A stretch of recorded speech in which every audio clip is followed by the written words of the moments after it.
Sudah pensiun, Pak. Oh, sudah pensiun. Iya, Pak Sukono. Lama nggak jumpa juga nih, Pak Sukono nih. Iya, berarti kalau Oke, pensiun tambah silakan Mbak Iya, Ina, waktu buat mulai baca aja. buku dong, Pak. ya. Tambah waktu buat baca buku. Iya, makanya gabung-gabung di sini Pak Kono ini. Iya, iya. Iya. Masih di PPM, Pak? Eh, ya, saya bantu-bantu aja. Saya udah Hmm. pensiun lama kan. Oh gitu. Ya, Iya. ya, ya, ya. Oke, kita mulai aja ya Bapak-Bapak. Iya. Silakan Mbak Ina.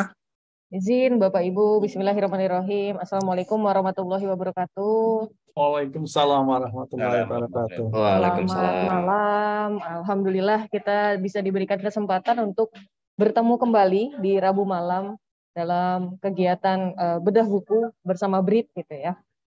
Nah, buku yang akan dibedah kali ini nih, judulnya udah langsung terpampang nyata. Buku yang luar biasa, buku tentang strategi. Nah, yang juga nantinya akan disampaikan reviewernya juga expert di bidang strategi, dan di sini juga selain guest juga peserta-pesertanya juga sepertinya expert-expert di bidang strategi juga nih. Namun sebelum kita melihat bedah bukunya gitu, sedikit kita mengingat kembali. Nah, Bapak dan Ibu, sudah perjalanan kita di 117 buku yang sudah dibedah Wah, sampai luar sejauh biasa. ini. 117 dari mulai execution 117. sampai saat ini adalah The Crux gitu ya. Dan ini adalah rantai buku berikutnya lagi. Minggu-minggu berikutnya akan ada beberapa buku lagi yang akan dibedah sampai jadulnya sudah padat sampai bulan Februari. Nah, mungkin kalau yang mau mengisi bedah buku bisa daftar sekarang, karena kalau enggak daftar tunggunya itu bisa sampai tahun 2024 gitu ya.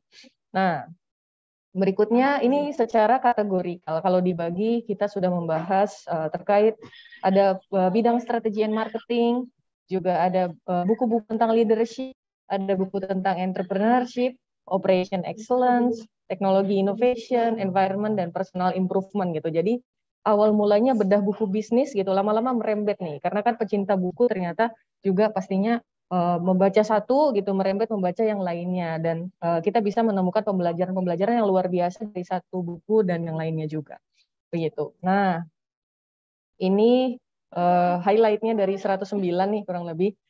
Saat ini di posisi adalah 118, kita bedah buku The Crux yang akan dibawakan atau dibedah oleh Pak Gatot Wijanto. Nanti profilnya seperti apa gitu, nanti akan dikenalkan oleh moderator langsung ya. Nah, minggu depan masih ada beberapa buku yang akan siap dibedah lagi nih, jadi selalu datang ya, insya Allah gitu, maksudnya Bapak dan Ibu hadir setiap Rabu malamnya supaya kita bisa sama-sama belajar dan berdiskusi. Oke. Nah, hari ini kita bahas The Crux. Nah, ini jadwal berikutnya ada Cyber Psychology, ada Rocket, ada The Art of Thinking Clearly, Startup of You, All Marketers Are Liars. Nah, ini judulnya aja menarik ya, All Marketers Are Liars. Kita kira-kira tentang apa? How Happiness Happens gitu. Sampai akhir tahun, bahkan ini udah sampai tahun 2023. Jadi jangan lewatkan jadwalnya, jangan lupa gabung juga di Telegram Brit supaya tidak ketinggalan informasi. Nah, ada usul, nah ini dia. Silakan sampaikan di grup Brit. Jadi kita sudah punya grup Telegram. Ini link join-nya. Nanti juga link join ini akan saya sampaikan via chat ya, supaya Bapak dan Ibu yang mungkin belum bergabung di Telegramnya bisa langsung join. Nah, panduannya untuk review atau untuk join ini adalah 30-20-10. Jadi fontnya 30 biar terlihat jelas, 20 menit melakukan review buku gitu, dan 10 slide saja. Nanti kita lihat seperti apa, supaya lebih efektif dan ilmunya menyerap. Nah, kali ini moderatornya adalah Mas Fuad Afif Heria. Nah, panggilannya kalau di sini Mat Fuad Heria ya namanya gitu. Formal education-nya, bachelor degree-nya dari Electrical Power Engineering ITB. Lagi lanjut master degree-nya nih di fungsi di bidang yang sama, Electrical Power Engineering juga. Masih ongoing nih, berarti sebentar lagi mungkin ya selesai, sebentar lagi sudah menyabet gelar S2-nya. Professional experience-nya Mas Fuad ini saat ini mungkin aktifnya sebagai Energy Policy Researcher ya di LAPI ITB. Sebelumnya mungkin pernah menjadi pengendalian ahli fungsi lahan sawah di Kementerian ATR BPN Indonesia, dan pernah juga memiliki experience di business development. Oke, tanpa berlama-lama lagi, langsung saya serahkan saja kepada moderator Mas Fuad. Silakan Mas Fuad. Iya, makasih Mbak Ina. Assalamualaikum warahmatullahi wabarakatuh, Bapak Ibu semuanya. Ya, mohon izin Bapak Ibu, saya jadi moderator buat acara diskusi malam ini tentang buku The Crooks. Nah, ini saya sambil share screen ya. Oke, bentar.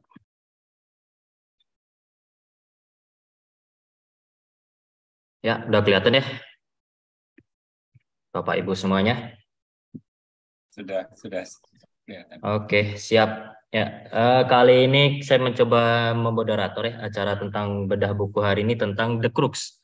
Nah, The Crooks ini ditulis oleh Richard Palmer, sekedar perkenalan tentang bukunya. Itu dipublikasi tahun 2002, baru baca tahun ini. Itu oleh Pravil Books.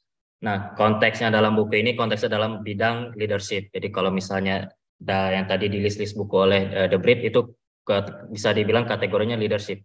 Tapi kalau misalnya dari ringkasan dari beberapa review atau beberapa sumber ini bisa dibilang juga tentang manajemen kali ya, atau manajemen, atau bisa juga konteksnya nanti tentang innovation. Karena ada konteks di buku ini juga mengulas tentang strategi-strategi dari Elon Musk atau semacamnya.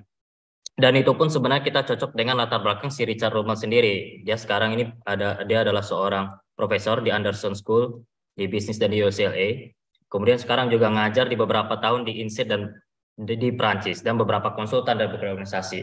Nah, ini menarik. Kenapa? Karena buku jadi dengan pengalamannya dia bisa menguraikan nih baik dari konteks A atau konteks B dan semacamnya. Dia melihat bagaimana tentang masalah leadership dan konteks strategis ini. Ini menarik tentunya.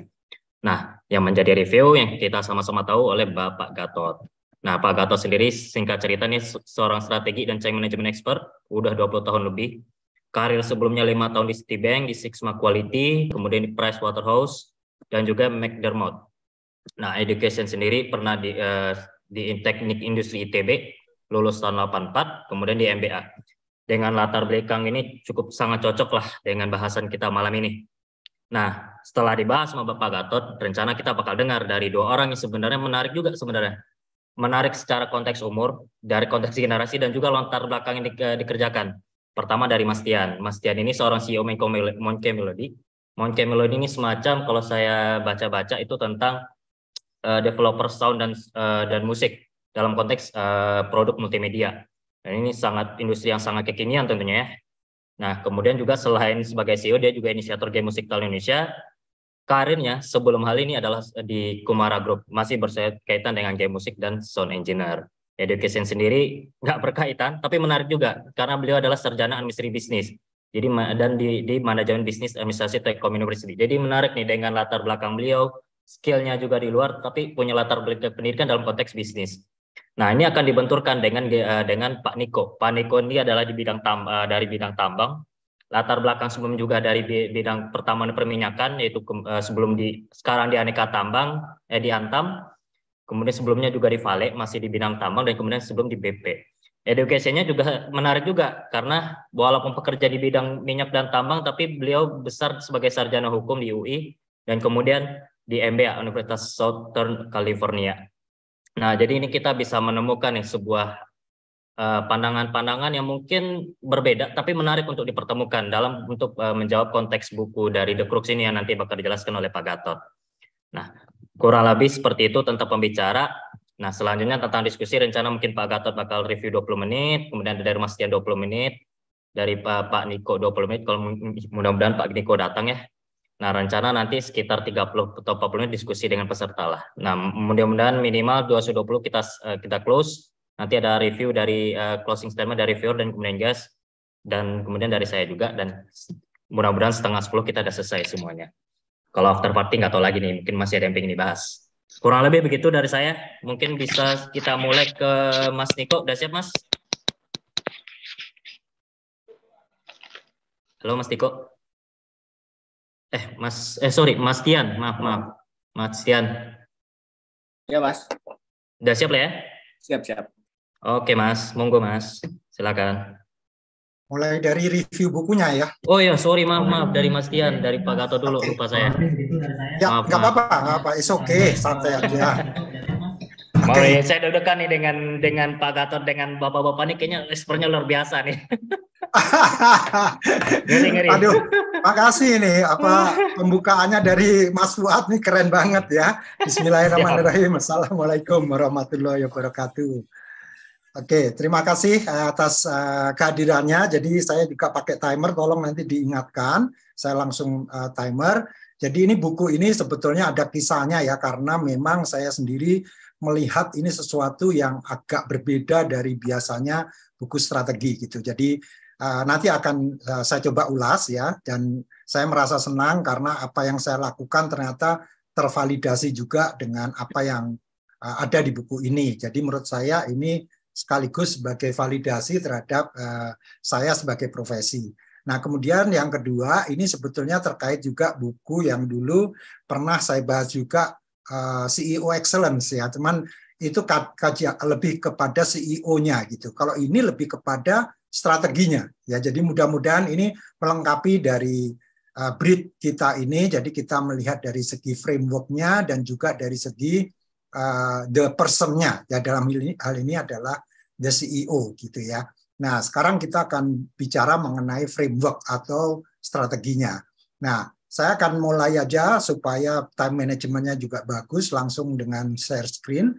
Nah, sebetulnya kalau Anda lihat kenapa bukunya ini sendiri kok seperti ini ya, maksudnya gambarnya kok orang panjat tebing, karena pada dasarnya dia langsung ingin memberikan image bahwa yang namanya strategy making it's not about goal setting.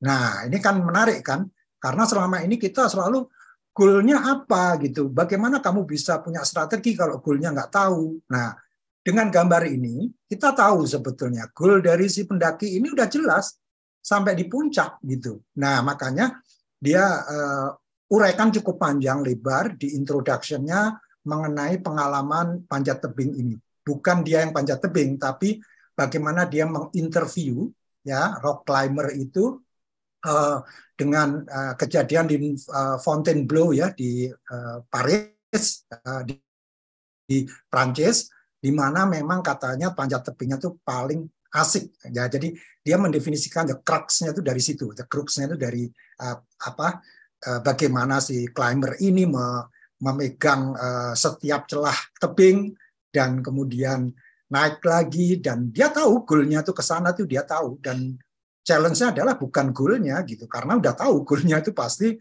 sampai di atas gitu. Nah, agendanya hari ini, malam ini kita akan 3 hal aja ya. Kenapa mesti baca buku ini? Kemudian apa key takeaways-nya? Ada 4. Kemudian apa yang perlu kita lakukan? Karena buat apa kita bikin brief kalau nggak ada hikmahnya? Jadi pokok bahasan kita hanya 3 hal ini. Nah, mengenai why, jadi why-nya sendiri saya coba melihat ya, ini versi saya gitu. Jadi kenapa saya merasa tertarik, dan setelah saya baca ternyata memang why saya itu terjawab semuanya di sini. Yaitu pertama, tugas seorang leader itu adalah ya strategi. Ya, the most important part-nya itu sebetulnya strategi.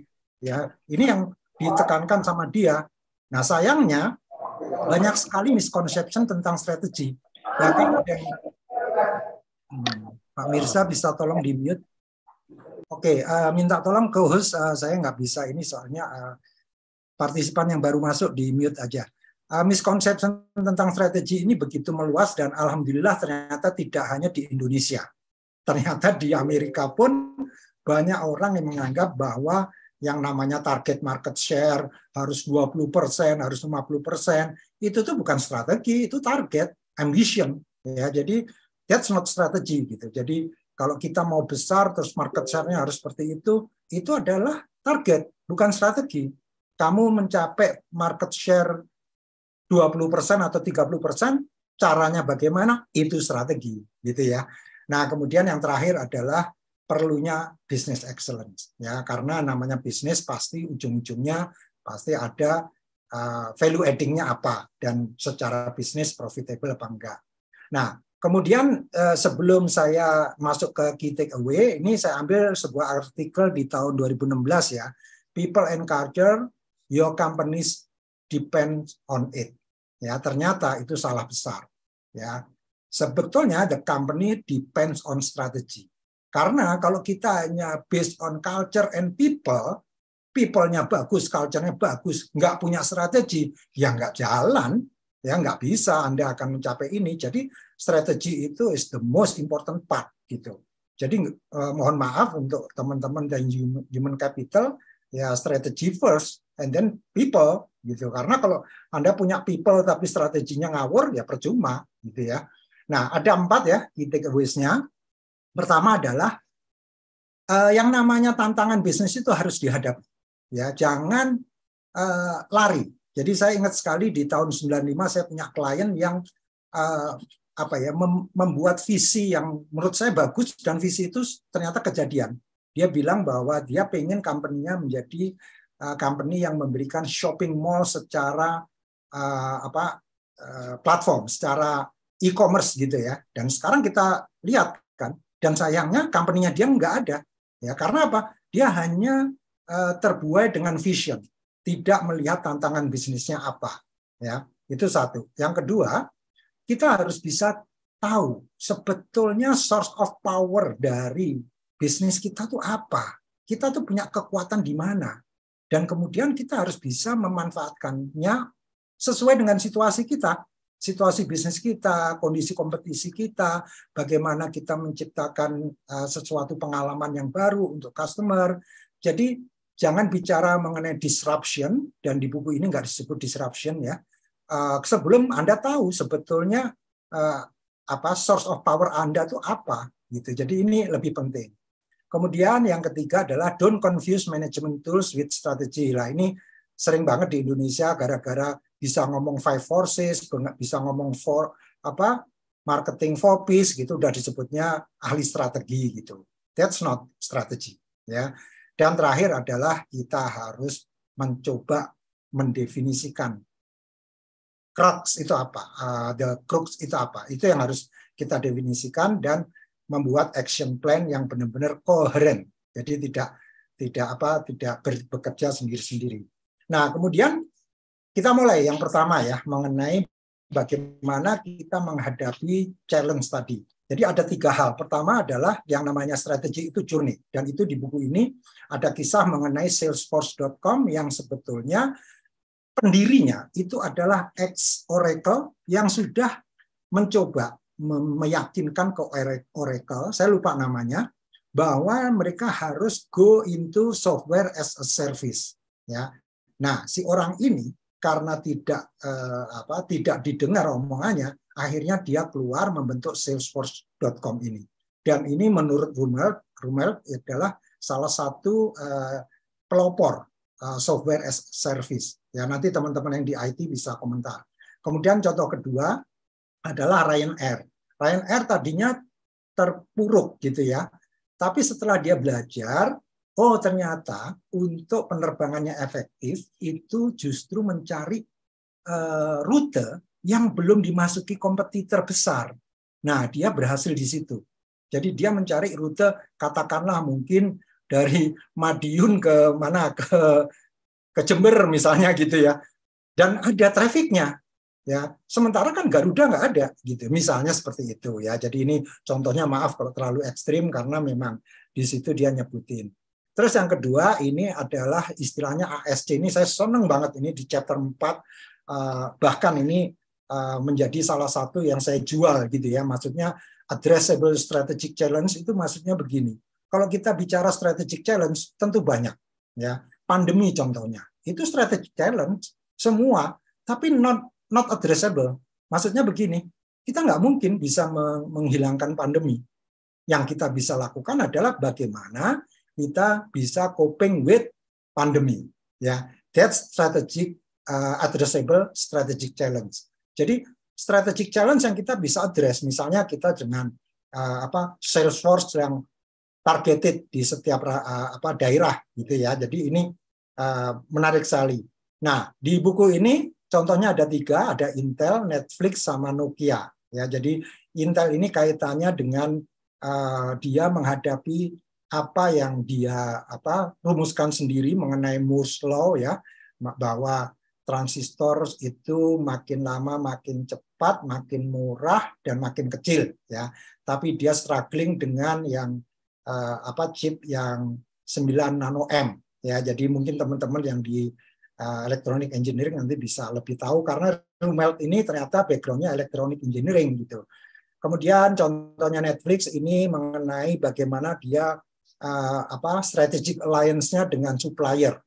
Kemudian yang ketiga Nokia. Ini Nokia mengenai bagaimana dia terlalu dependent on one leader, yang mana leadernya tuh hanya mau mendengarkan kabar baik dari staffnya. Jadi culture-nya itu sangat buruk di Nokia, sehingga pada saat iPhone masuk dan Android masuk, dia nggak siap untuk itu. Kemudian yang terakhir adalah dalam hal talent space ini adalah bagaimana coherent action itu bisa dilakukan. Contohnya salah satunya Southwest Airlines itu dia bisa melakukan action yang semuanya tuh align ya ke tujuannya dia sebagai low cost carrier. Kemudian Amazon itu semua mengerucut pada customer centric. Bahkan saya pernah cerita ya, kalau kita order dan ternyata order kita belum sampai sama dia dikirim langsung, dia nggak peduli cost-nya berapa. Jadi fokusnya benar-benar customer centric. Jadi Anda yang menjadi customer-nya Amazon udah pasti happy karena memang dia sangat jaga itu customer itu. Kemudian yang terakhir mengenai coherent action ini hanya bisa dilakukan kalau perusahaannya itu relatively single company atau single PT atau single strategic business unit gitu ya. Karena kalau misalnya terlalu gede, terlalu makro, dia memberi contoh ini adalah sustainable development goals yang dari PBB itu, menurut dia banyak yang conflicting. Ya, goals nomor 4 sama 11, misalnya masalah farmers nggak boleh pakai oil and gas harus dihilangkan, tapi farmers bagaimana dia bisa berlayar untuk mendapatkan ikan misalnya, seperti itu. Menarik, jadi dia bilang strategic sustainable development goals ini tidak koheren menurut dia. Nah, nanti silakan teman-teman yang ada Pak Widiawan juga nanti bisa di cross check ya.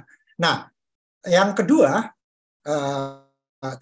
takeaways-nya adalah kita harus tahu source of power kita apa. Nah, ini ada 3 hal. Pertama adalah kita harus tahu pembeda kita tuh apa, seek and edge gitu. Saya nggak tahu bahasa Indonesianya apa, tapi dengan bahasa Inggris ini saya bisa memahami gitu ya. Bagaimana kita ini bisa memahami advantage kita apa. Jadi di sini disebutkan bahwa yang namanya Apple misalnya ya. Apple itu advantage-nya di mana? Di premium. Dan mereka tidak tertarik sedikit pun untuk masuk ke yang low-end products. Ya, dan sampai kapanpun dia juga maunya seperti itu. Jadi dia nggak mengejar market share, tapi dia mengejar profit. Ya, dan dia the most profitable company in smartphone. Gitu ya. Jadi Samsung itu pemegang market share, tapi dia nggak peduli dengan market share, tapi dia peduli dengan profit. Ya. Dan seterusnya. Jadi sampai ke scalingnya seperti apa. Ini udah tinggal 6 menit waktu saya. Kemudian innovating. Nah, innovating ini contohnya tadi disebut oleh Mas Fuad ya, Elon Musk misalnya. Ini ada the long wave, jadi inovasi yang sifatnya jangka panjang. Jadi Elon Musk itu kan di bukunya yang biografinya dia itu, saya senang di chapter terakhir, The Unified Field Theory of Elon Musk, itu dia pegang di Tesla-nya. Ya, kemudian kenapa dia beli SpaceX? Karena dia akan belajar material engineering supaya semua komponen mobil Tesla-nya dia itu nanti ringan, kecepatannya bisa sama dengan fossil fuel vehicles. Ya, jadi long wave-nya itu jelas. Terus dia juga akuisisi perusahaan yang bangkrut namanya Solar City, karena mimpinya dia pengen nanti charging the electric vehicle itu sambil orang ngopi-ngopi pakai Solar City-nya dia. Ya, jadi kedai kopi di sana sambil orang ngopi sambil ngecas gitu. Dan harus ada dipikirkan juga inovasi-inovasi yang sifatnya soft wave. Kemudian yang terakhir mengenai inertia and size, ini contohnya saya ambil salah satu aja waktu GM harus call out atau recall produk Pontiac-nya di tahun 2015, di mana perusahaan ini udah inersianya sangat tinggi sekali, sehingga Mary Barra, si CEO-nya, langsung turun tangan untuk mengatasi inersia karena ada masalah di ignition atau starter ya, ignition switch, yang mana karena masalah culture, jadi masalah yang simple jadi rumit, yaitu masalah part renumbering. Nanti kalau di dalam diskusi ada pertanyaan saya bisa jelaskan lebih jauh. Nah, kemudian key takeaways yang ketiga adalah strategy is driving result. Jadi kita tidak boleh mengatakan bahwa kita menjadi akan nomor satu kalau kita financial result kita adalah sekian persen, market share kita ini, itu bukan strategi, itu target, itu ambisi. Ini yang dikritik habis sama Richard Rummel, dan cara dia bicara luar biasa, keren banget ya pokoknya. Anda harus belilah buku ini, harus baca gitu. Saya nggak tahu mau pinjam atau apa gitu ya. Kemudian yang kedua tadi sudah saya jelaskan ya, bahwa strategi itu sebetulnya ini juga sudah dibahas oleh Mintzberg dan James Bryan Quinn ya, bahwa yang penting itu emergent strategy, bukan strategic planning. Makanya sampai Mintzberg itu bikin buku namanya The Rise and Fall of Strategic Planning. Nah, kemudian yang penting adalah komitmen kita untuk mencari the crux-nya itu sendiri apa, ya. Itu yang paling penting, dan kita committed untuk take action terhadap biang masalah kita, gitu. Masalah utama kita tuh apa gitu. Nah, define the crux itu ternyata ada 4 tahap, karena pertama ini saya bikin animasi karena ini hampir semua perusahaan mengalami ini. Banyak perusahaan yang memiliki SDM atau profesional yang talented ya, yang pinter-pinter gitu. Tapi mereka punya agenda yang berbeda-beda. Mereka punya perspektif yang berbeda-beda. Bisa agendanya, bisa cara pandangnya ya, sehingga ini sulit sekali untuk perusahaan melakukan perubahan atau menyusun strategi. Bahkan strateginya udah di-define pun masih tetap mandek gitu ya. Jadi ini merupakan tantangan. Nah, apa yang diperlukan adalah bentuklah sebuah grup. Nah, grup ini yang paling gampang adalah ambillah 10 orang ya menurut dia, atau 5 atau 10 orang yang top manajemennya, kemudian bentuklah dia untuk sebuah grup diskusi gitu yang benar-benar fokus kepada permasalahan, bukan solusi, permasalahan dulu. Jadi mencari masalah itu ternyata nggak mudah. Nah, kemudian yang ketiga, tools-nya apa? Ya, yaitu dengan menggunakan strategi foundry. Ya, kalau saya istilahnya strategi workshop ya. Nah, foundry ini adalah kita harus memfasilitasi ya sampai ketemunya the crux, bukan langsung bikin strateginya nomor 1 kita harus ini, 2 ini, enggak. Dia bilang ini convergent thinking itu harus dihilangkan. Jadi harus divergent dulu. Jadi orang harus dibiarkan ngomong ngalor ngidul ya mengenai masalah. Everything they talk about is about problem, bukan about solution. Sampai benar-benar keluar biangnya masalah, baru ngomongin coherent action. Ya, jadi yang disebut strategi ya masalah dengan coherent action itu tadi, gitu ya. Nah, kemudian saya masih tinggal 2 menit lagi ya. What you need to do? Kita sebagai peserta BRID ini, pertama kita harus mempraktekkan yang disebut growth mindset. Memang tidak ada di buku ini, tapi ini menurut saya penting sekali. Pertama, growth mindset bahwa jangan melihat strategi itu hanya kerjaannya CEO. No, ya, Anda sebagai entry level officer harus tahu strategi. Anda harus tahu bisnisnya perusahaan itu apa. Kalau enggak, you're just worker gitu. You are not leader. Dan kita di BRID ini pengennya semuanya jadi leader. Bukan berarti kita harus posisinya tinggi, no. Karena leader itu nothing to do dengan position, ya. Jadi kita harus mempraktekkan. Jadi kalau nanti diperlukan, ini growth mindset banyak sekali ya. Ini Carol Dweck bukunya. Kita juga udah bahas di BRID yang ke-40 sekian kalau nggak salah. Waktu itu Pak Rizal tamunya. Kemudian belajarlah case studies dari banyak bisnis, ya. Baik itu melalui internet maupun dari buku. Ya, kalau saya senang sekali ada case problems in finance, case problems in strategy, dan sebagainya. Kemudian define the crux, ya, kita harus latihan, master the tools. Nah, ini harus kita pahami toolsnya, dan kita harus melakukan strategi foundry. Artinya nggak harus dalam bentuk kita membuat workshop, tapi kita ngobrol sambil ngopi juga bisa. Ya. Nah, ini slide paling penting bagi saya. Ya, jadi ini jualan saya nih. Do not waste your time, get connected with a strategy foundry facilitator. Kirim aja WA ke saya kalau ada pertanyaan, ya saya dengan senang hati membantu perusahaan Anda size apapun untuk melakukan strategi making. Oke, begitu aja Mas Fuad. Mudah-mudahan bermanfaat. Nanti kalau ada waktu kita bahas lebih lanjut lagi kalau ada pertanyaan dan sebagainya. Makasih Pak Gatot. Wah, mantap tuh ceritanya dari Pak Gatot tentang masalah strategis.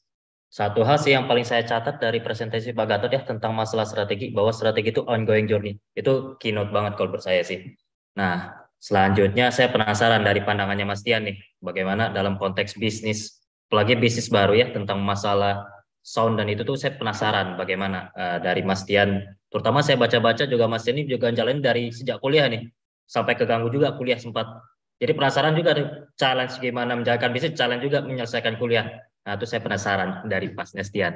Siap, Mas Tian? Insya Allah, Mas. Siap lah ya. Oke, Mas. Siap. Enggak, Mas. Saya jawab yang terakhir dulu, Mas, yang menjalankan bisnis dan kuliah. Harus ada yang disacrifice. Siap, mantap. Kayaknya agak sulit. Mungkin tidak berlaku buat saya ya, Mas ya. Jadi harus ada yang sacrifice. Saya izin pakai slide ya. Oke, Mas. Suara saya terdengar ya, Mas ya? Aman ya? Aman. Oke, slide-nya sudah adakah? Wait, saya present. Oke. Sudah kelihatan, Mas ya?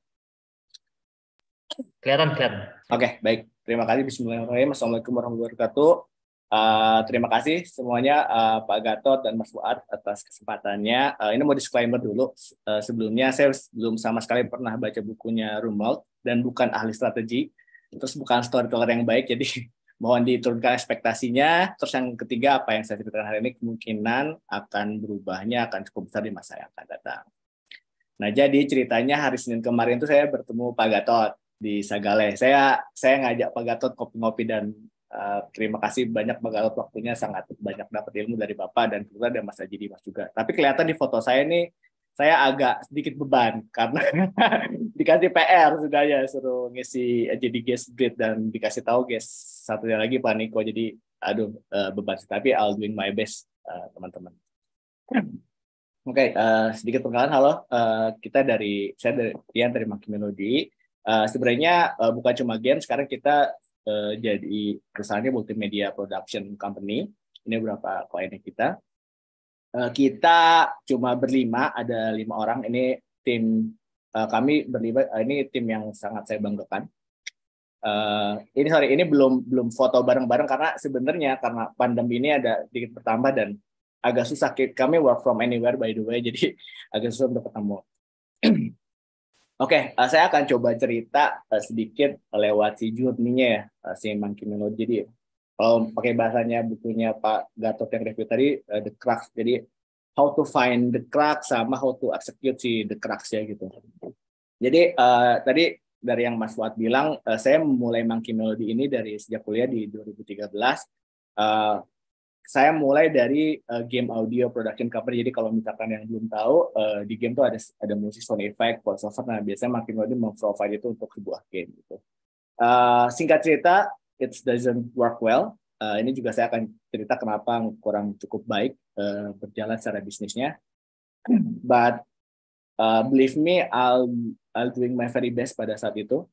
Cukup banyak dapat exposure juga. Ternyata yang dirasakan pada saat itu ternyata memang angle-nya menarik juga. Masuk tingkat akhir, memulai sebuah startupnya belum banyak terekspos gitu dan industri masih baru, dan ternyata yang saya rasakan dapat exposure juga belum tentu bisnisnya juga berjalan dengan baik di dalamnya gitu. Jadi bisa saja mungkin menipu exposure ini.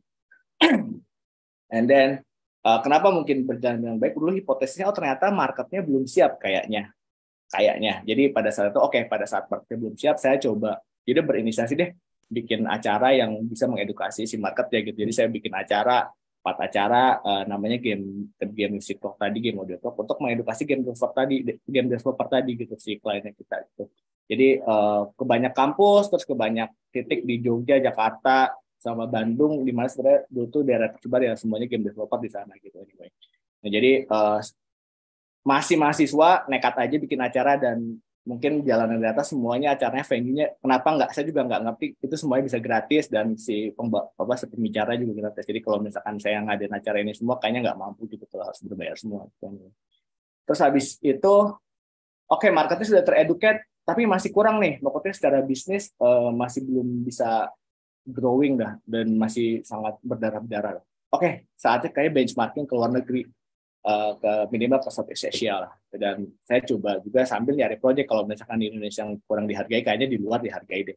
Akhirnya saya ke kedua conference game yang cukup lumayan oke di Southeast Asia, ada Casual Connect Singapore, ada TP Game Show, dan sempat ketemu juga namanya Wan Hezmir. Kalau teman-teman main Final Fantasy, dia salah satu lead game designer orang Malaysia, by the way, dan belajar banyak dari dia. Secara knowledge, secara benchmarking, secara semua dapat tuh teknologinya apa yang bisa saya implementasikan di Indo dan lain-lain.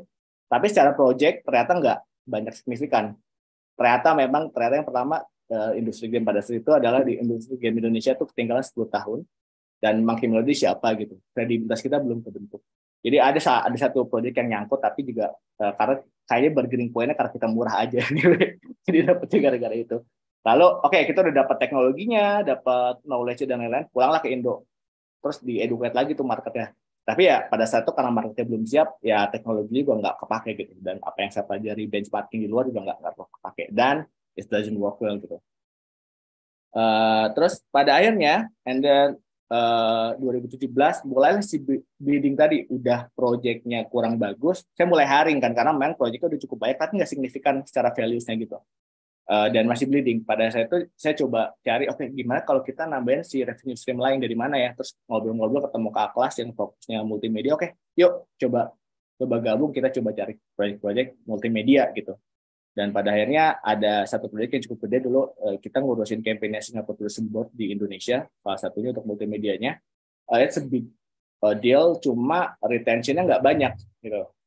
Dan pada saat itu untuk multimedia si marketing ini cukup crowded lah, dan Monkey Melody masih clueless, masih baru banget dan nggak punya values dan bargaining point untuk fit di marketnya gitu. Jadi sangat bleeding pada saat itu. Game-nya jalan tapi nggak signifikan. Ini ada satu project yang cukup besar juga nggak signifikan. Pokoknya secara retention-nya kurang lah, nggak ada gitu. Lalu 2020 pandemi datang. Pada saatnya udah bleeding, 2020 pandemi datang, kita hampir game over lah. Dulu tuh sempat 1 bulan lagi nyawanya, kalau nggak salah. Cukup lumayan dari yang 2013 tadi ada exposure media, ternyata memang itu nggak, kalau nggak gitu si bisnis kita juga kalau nggak itu mati-mati aja gitu. Si pandemi datang 2020 hampir mati bisnisnya, terus kita dapat kesempatan ternyata untuk mengerjakan multimedia production tapi ke learning content sekarang. Nah sebenarnya ini yang agak cukup dihindari dari kami karena tanggung jawabnya cukup besar ya, untuk ngajarin orang tuh menurut saya tanggung jawabnya cukup besar dibandingkan entertain orang. Jadi sebelumnya kita kan tugasnya entertain orang di game, di marketing dan lain-lain gitu. Tapi kalau nggak kita ambil, ya kita akan mati gitu. Jadi mau nggak mau harus kita ambil. Nah di sini kami menemukan sebenarnya the crux-nya sebenarnya untuk ini. Jadi saya bagi external crux sama si internalnya. Jadi external challenge-nya itu dari segi project itu harus secara production ya, secara multimedia ini, let's say video learning itu harus cepat, affordable dan optimum result. Di mana kita harus cepat banget yang tadinya misalkan kita ngerjain satu video itu misalkan 2 minggu atau 3 menit, harus misalkan seminggu, harus berapa hari gitu satu video, which is harus cepat banget, dan mereka mau affordable gitu, dan harganya values-nya kalau dibandingkan sama yang market itu jauh banget lah. Nah tapi mereka juga pengen optimum result karena memang tadi harus kejar effectivity-nya. Kalau misalkan kita pakai paradigm lama ya ini agak susah. Kalau misalkan kita mau fast lalu optimum result, mau nggak mau kita harus nambahin resources-nya dong. Mau nggak mau cost-nya nggak bisa affordable nih, harus banyak gitu secara cost gitu karena kita nambahin resources-nya tadi.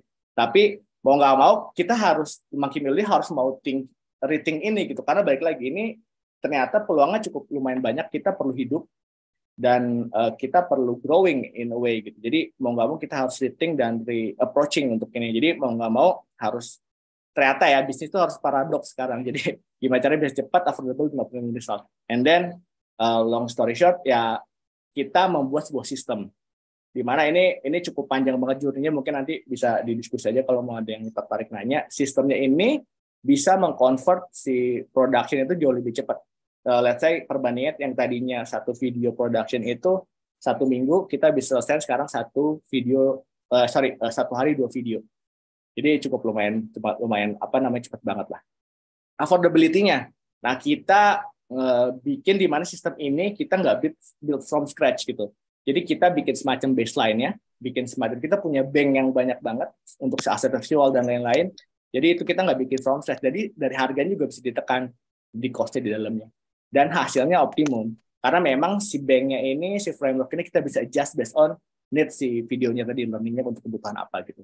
Jadi ini cukup menjawab si crux-nya tadi dari segi eksternal. Nah, oke, si crux eksternal sudah terjawab. Kita coba kerjain dan cukup works lah. Kita punya nafas dan lain-lain. Tapi baik lagi, salah satu visionnya atau ujungnya adalah harus scale up gitu, growing. Kita bukan cuma surviving tapi harus growing gitu. Nah, challenge adalah tadi ya harus scale up, tapi in a way tadi kalau misalkan Pak Gatot ngomongnya coherent action, itu harus tadi kalau lihat dari sebelumnya kita banyak banget udah sebulan lagi dan kita nggak mau terjadi itu lagi. Dan saya takutnya proyek-proyek kayak gini itu monumental gitu. Jadi takutnya karena COVID aja pandemi, mereka butuh nggak bisa ketemu, terus perlu learning yang digital, dan setelah COVID kayaknya takutnya balik lagi. Jadi saya juga harus minimizing si resikonya tadi gitu. Terus salah satu challenge lagi transform internal team. Nanti ini saya juga cerita kenapa. Nah, ini salah satu what we do yang tadi coherent action tadi. Karena saya nggak mau minimizing the risk dibandingkan hiring full time, kami lebih mendelegasikan segala hal teknis kepada outsources. Jadi semua hal teknis kita outsource. Jadi 5 tim ini saya transform. Tadinya cuma ngerjain teknis nih teman-teman nih, seniman dan lain, tapi transform harus jadi leader di masing-masing keahlian mereka. Jadi yang nanti nge-lead-nya tim riset. Jadi tim kami 5 ini tuh tim riset gimana caranya supaya improving si sistemnya tadi dan nge-leading si outsource-nya tadi. Jadi brain-nya lah, kita bilang brain-nya lah. Yang nanti sisanya semuanya akan kita outsource secara technicality gitu. Nah, result-nya 2020 sampai 2020 kami dapat menghasilkan lebih dari 600 video dengan 5 tim inti. Which is kalau secara productivity ningkatnya gede banget dibandingkan memang tahun-tahun sebelumnya ngerjain tadi cuma 6 video atau 10 video, kita 2 tahun bisa 600 video. Tentu tadi volume based, tapi dari productivity cukup lumayan meningkat. Lalu ini yang menarik, impact-nya yang dihasilkan jauh lebih besar, terutama untuk empowering si teman-teman outsource. Jadi ada cerita di mana ini cerita cukup, ini kayaknya kita on the right track nih, kayaknya nih. Ada satu cerita di mana ada satu outsource kita yang udah ikut lumayan cukup lama 2 tahun. Beliau itu voice over talent.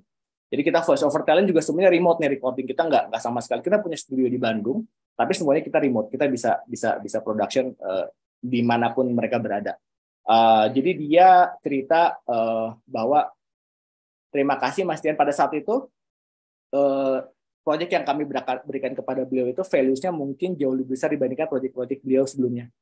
Gitu. Jadi Mas Dian terima kasih proyeknya. Jadi beliau itu by the way konteksnya beliau itu single mom, struggling with 2 kids, hustler banget, dosen, terus mahasiswa S2, terus interpreter, terus voice over talent dan lain-lain. Terus dia bilang, Mas Dian, terima kasih dengan proyek yang cukup besar ini, saya bisa bayar kuliah S2 saya, jadi sisa rezeki yang lain buat anak-anak saya.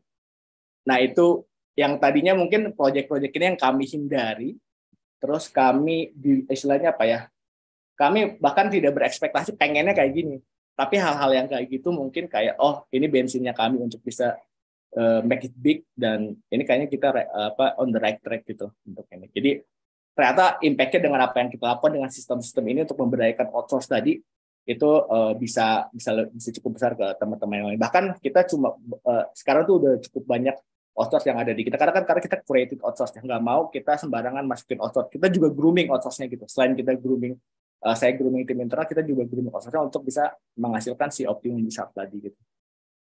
Dan yang terakhir menariknya dengan si tadi kita eksekusi si crux ini, yang tadinya kita nggak punya values atau bargaining point di market, kita sekarang punya sistem yang otentik di mana menaikkan value perusahaan. Sistem ini sekarang jadi core bisnis nih, yang akan diteruskan dikembangkan. Tentu nggak berpuas diri di sini, jadi sistem ini lagi kita push banget di-improving setiap hari, di-iterate setiap hari. Gimana caranya sistem ini bisa tetap reliable dan bisa scaling up dan bisa lebih fleksibel atau versatile, di mana sebenarnya nanti semua multimedia kalau pakai sistemnya kita value-nya sama gitu, dan bisa lebih bisa lebih solving si problem yang jauh lebih besar gitu dari sistemnya ini. Nah, dari sini mungkin ada satu kata-kata ini juga divalidasi ke Pak Gatot sebelumnya. To find the cracks, we need empathy, and to execute the cracks, we need humility. Begitu dari saya, terima kasih. Assalamualaikum warahmatullahi wabarakatuh. Waalaikumsalam warahmatullahi wabarakatuh. Wah, mantap banget Mas Tian. Cocok banget dengan bahasanya dari Pak Gatot dan buku The Crux ini. Terutama soal dari market tidak ready dan market tradingnya itu kayak gimana. Jadi itu bagaimana eksternalnya, ternyata ada juga di internalnya juga harus berkembang. Itu menarik sih Mas. Kalau saya itu tuh paling catatan yang cocok banget dengan buku The Crux ini. Nah, karena mungkin dari info dari Pak Gatot, Pak Niko masih berada dengan ada pertemuan, ada meeting, jadi mungkin kita langsung aja dengan bahasa diskusi. Silakan kepada para yang ikut Zoom, kalau ada yang mau dipersilakan. Oh ya, kalau bisa lebih singkat ya, soalnya nanti biar ada yang lebih bisa join atau sebelum nanti Pak Niko masuk. Mangga, silakan dari bapak-bapak dan ibu-ibu, dipersilakan.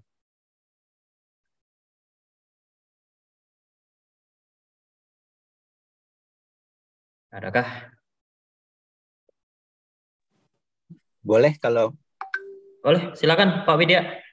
Mangga, silakan Pak. Baik, ini mohon maaf nih, mungkin nggak bisa singkat-singkat amat ya Pak Moderator, tapi silakan dipotong.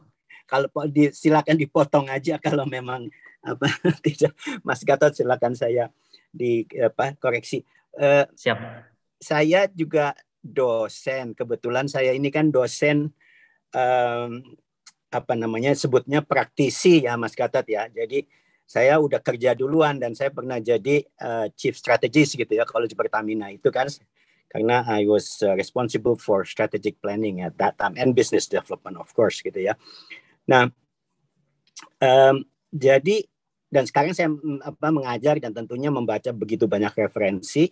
Saya itu kalau baca buku gitu ya, apalagi dari profesor, I have to take it with a grain of salt. Mohon maaf gitu ya. Karena profesor bisnis ini mereka selalu ngomong after the fact gitu ya. Jadi menggunakan kasus-kasus dan dengan kasus itu dia masukkanlah konsep-konsepnya gitu ya. Jadi contohnya aja konsep Blue Ocean gitu ya. They're taking it from Cirque du Soleil gitu ya. Ya, apakah Cirque du Soleil itu menggunakan bisnis strategi kayak apa yang dipreskripsikan oleh si Blue Ocean itu, si Kim siapa itu dan sebagainya? Saya yakin enggak tuh gitu ya. Terus misalnya contohnya si Ramelt ini. Ramelt ini saya nggak terlalu cocok nih Mas Gatot dengan contoh yang rock climbing. Tapi saya cocok dengan yang contohnya Elon Musk mungkin ya. Di preface ini kan cuman ada yang rock climbing dan Elon Musk gitu ya. Dan saya cocok banget gitu. Tapi apakah Elon Musk itu menggunakan strategi yang kita pelajari di textbook? Saya yakin juga enggak gitu ya. Jadi ini kan lebih banyak dari kemampuan entrepreneur yang luar biasa hebat gitu. Dan hasilnya baik sekali gitu ya. Terus oleh profesor itu dibuatkanlah semacam sistematikanya gitu. Seolah-olah sukses itu berdasarkan apa yang berdasarkan sistematika itu gitu ya. Memang yang jagoannya adalah memang kita harus akui Porter lah yang bisa membuat semacam sistematika sehingga orang itu kalau mau replikasi sesuatu, ini kan kita bicaranya replikasi dari sesuatu hal yang sukses, itu ada sistematika yang dibuat oleh profesor bisnis gitu. Nah, saya nggak pernah tahu apakah apa yang dipreskripsikan oleh si bisnis itu gitu ya, kemudian dijalankan dan juga sukses. Saya nggak pernah ada cerita begitu gitu. Misalnya Netflix ini ngikutin siapa? Kesan saya enggak tuh Netflix ya ngikutin hunch-nya dia si itu aja gitu ya. Dan apakah si atau misalnya contoh yang dipakai oleh Romuald itu yang saya suka misalnya Southwest gitu ya.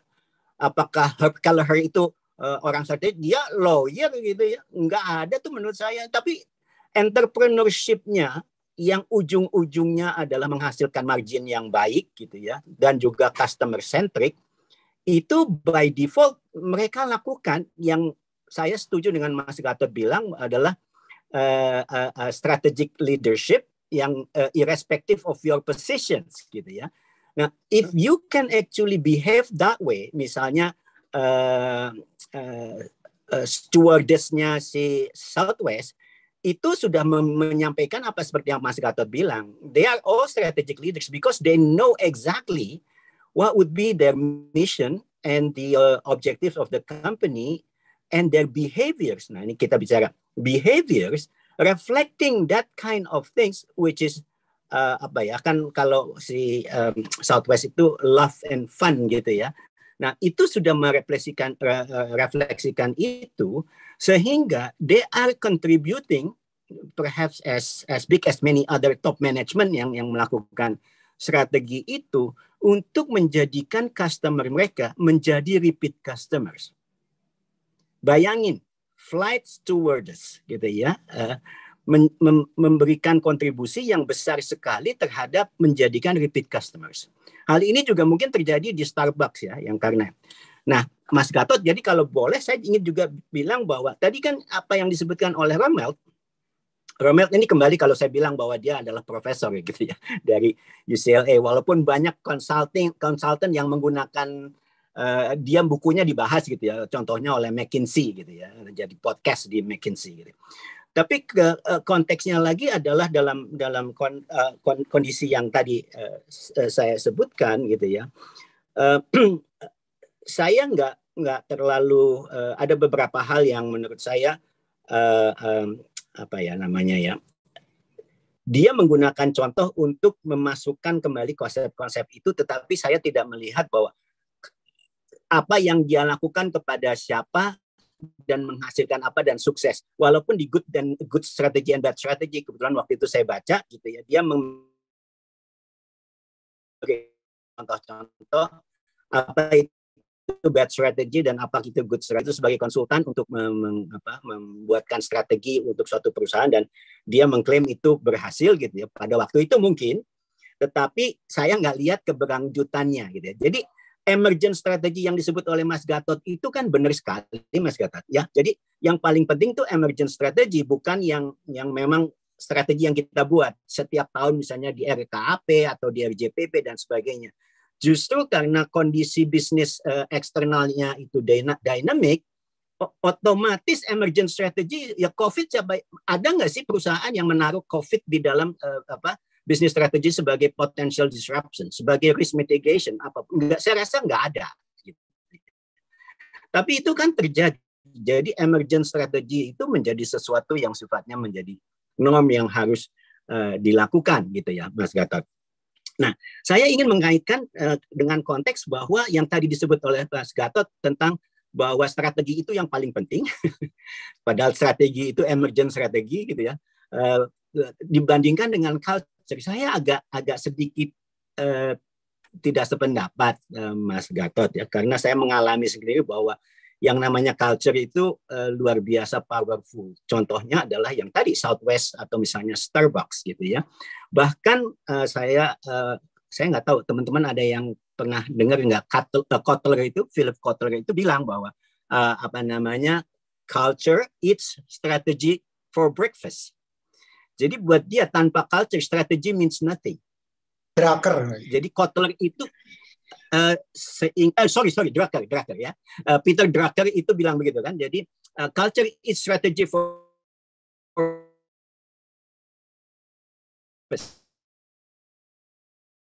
nah, dia pakai contoh persis seperti dan Zappos gitu ya, di mana dia melakukan berbagai strategi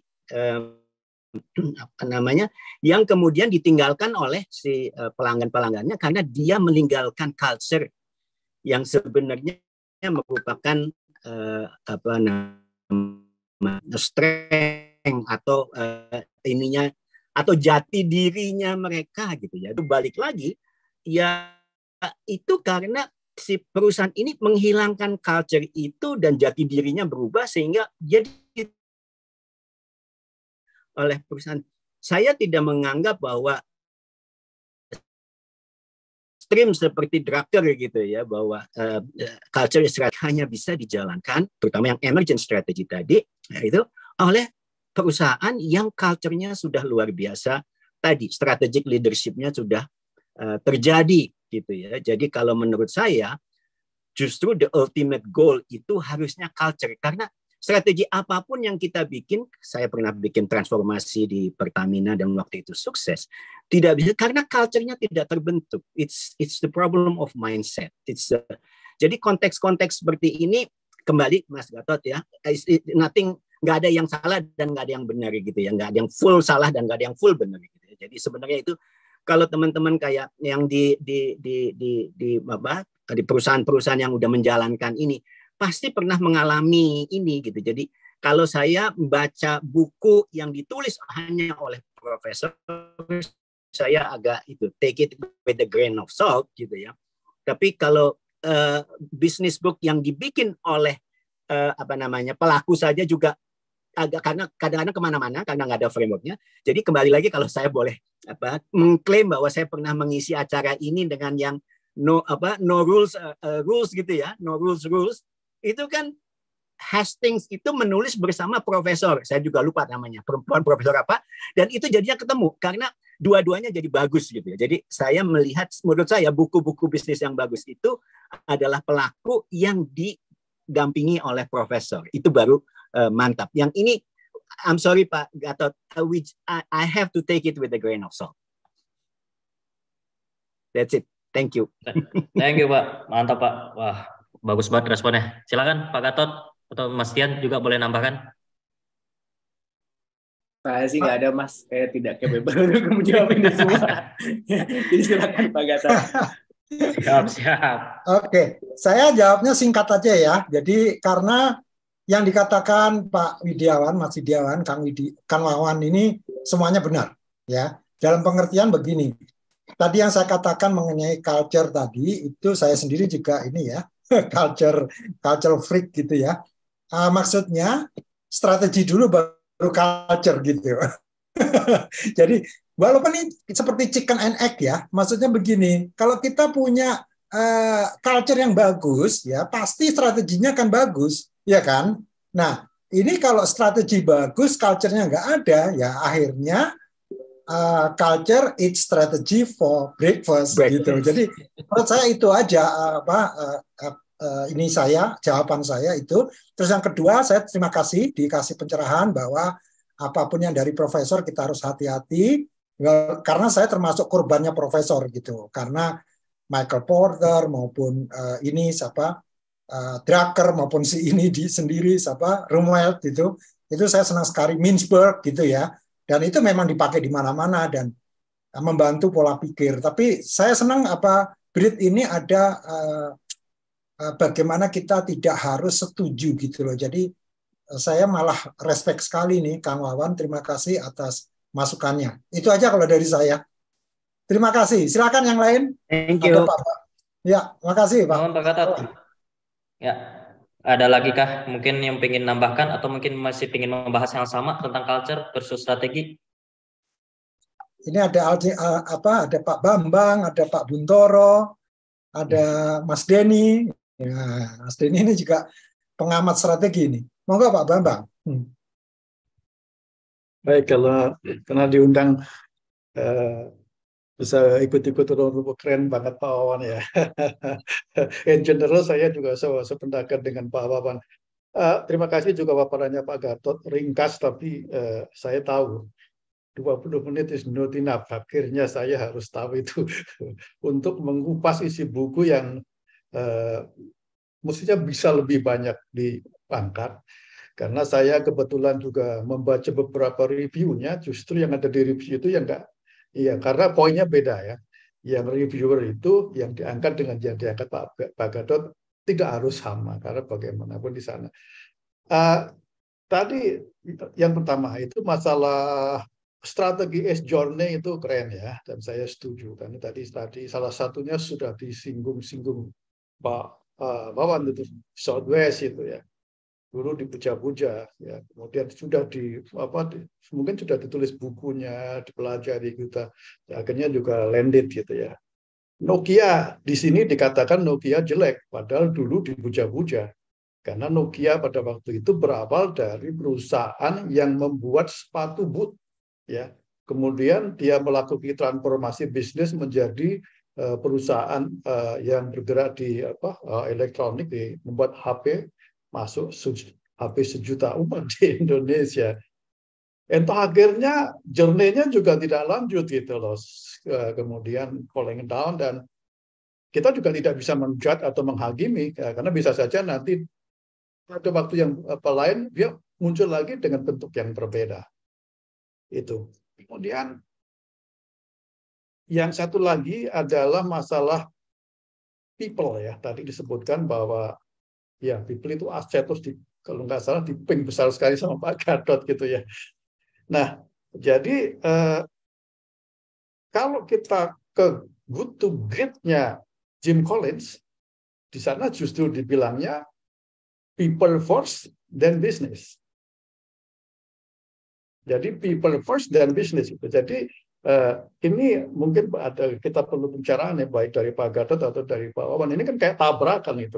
Jadi mana dulu gitu? Kita punya orang dulu, kita tentukan bisnisnya atau gitu. Karena ekor-ekornya kalau dari penjelasannya itu yang penting strategi. Tapi di penjelasannya yang membuat strategi itu adalah people. Karena tadi disebutkan kan divergen dulu baru konvergen. Jadi kita melihat challenge-nya apa saja, di list, dilebarkan, konvergen, dikecilkan, divergen, dan kita fokus di situ kan untuk mencari the crux-nya. Artinya siapa yang menjalankan itu? Bukankah itu people gitu. Kita tidak memiliki people yang baik, maka ya itu tidak akan terjadi. Jadi strategi dulu, people dulu. Nah, people itu punya culture. Nah, ini Pak Awan lagi nih. Jadi, people itu punya culture gitu. Jadi, nggak salah juga orang yang mengatakan ya bahwa ya people itu ya merupakan aset gitu. Tanpa memiliki people yang memadai, ya mungkin tidak ketemu. Bagaimana kita menemukan crux-nya itu? Walaupun tadi secara panjang lebar Pak Wawan men-challenge gitu. Sebenarnya mereka-mereka yang menemukan solusi luar biasa itu kan mungkin karena tingkat leadership mereka yang tinggi gitu. Kemudian buku ini ditulis oleh para profesor untuk menjelaskan bahwa orang-orang seperti Elon Musk itu dalam mencapai itu menggunakan cara yang demikian gitu. Nah, ini memang tidak harus mutlak seperti itu. Jadi kalau kita melihat atau mengacu kepada pembicara-pembicara lain yang saya sering di Jim Rohn itu yang di YouTube, ya kita harus be student not follower gitu. Jadi dalam kita membaca buku bukan kita harus menelan mentah-mentah. Jadi kritis yang disampaikan Pak Wawan is correct. Jadi tidak berarti kalau kita mengikuti itu kita akan berhasil 100%. Tidak mungkin karena kultur kita berbeda, kompetensi kita berbeda. Ya, lingkungan kita berbeda, jadi tidak sepenuhnya kita bisa mengikuti persis gitu. Tetapi sebagai acuan saya kira itu bisa diterima. Gitu. Jadi itu satu lagi Pak Gatot, ini strategi itu menurut saya lanjutannya kan adalah execution ya. Tadi coherent action ya, kalau Pak Gatot mengatakannya coherent action gitu loh. Nah, strategi dikatakan berhasil kan harus diukur. Padahal ukurannya adalah result. Ya, strategi, action, result. Yang diukur itu kan resultnya, Pak Gatot. Nah, bagaimana kita bisa mengetahui kalau strategi kita benar apa enggak? Kalau resultnya benar, apakah strateginya benar? Apakah eksekusinya benar? Jawabnya iya. Karena hanya dengan strategi yang benar dan dieksekusi dengan yang benar, maka resultnya menjadi benar. Tetapi kalau resultnya tidak seperti yang diharapkan, yang mana nih? Apakah strateginya yang kurang pas atau eksekusinya yang kurang pas? Nah, kemudian waktu kita menjalankan dari strategi ke action, di tengah-tengah itu ada risiko, ada risk. Karena tidak setiap orang berani mengambil risikonya untuk membuat strategi menjadi action. Jadi ini mungkin Pak Gatot bisa mencerahkan tadi bagaimana satu mengukurnya, yang kedua posisi risk di sini barangkali mungkin dijelaskan juga di dalam buku itu, karena saya jujur Pak Gatot saya belum membaca bukunya, tapi saya hanya membaca reviewnya. Terima kasih. Terima kasih Pak Bambang. Ada respon kah dari Pak Gatot atau Mas Tian juga? Silakan. Kayaknya gini ya, kalau dari saya gini Pak Bambang, jadi memang buku ini tidak membicarakan, dia memang ya namanya ini ya profesor ya, pasti dia punya jalur sendiri-sendiri dan dia adalah seorang electronic engineer gitu ya. Dia tidak begitu banyak membahas financial, walaupun pada saat dia membahas strategi walkthrough-nya Netflix itu semua dia paparkan ya. Jadi menarik sih, nanti kalau ada waktu coba saya share screen lagi. Terus kemudian yang dia tekankan Pak Bambang memang dari segi strategiknya. Jadi artinya bagaimana sih sebetulnya pengukuran tadi itu dilihat dari seberapa banyak, atau saya share screen aja, soalnya ada beberapa angka yang saya, atau angka atau ini ya, bentar ya. Oke.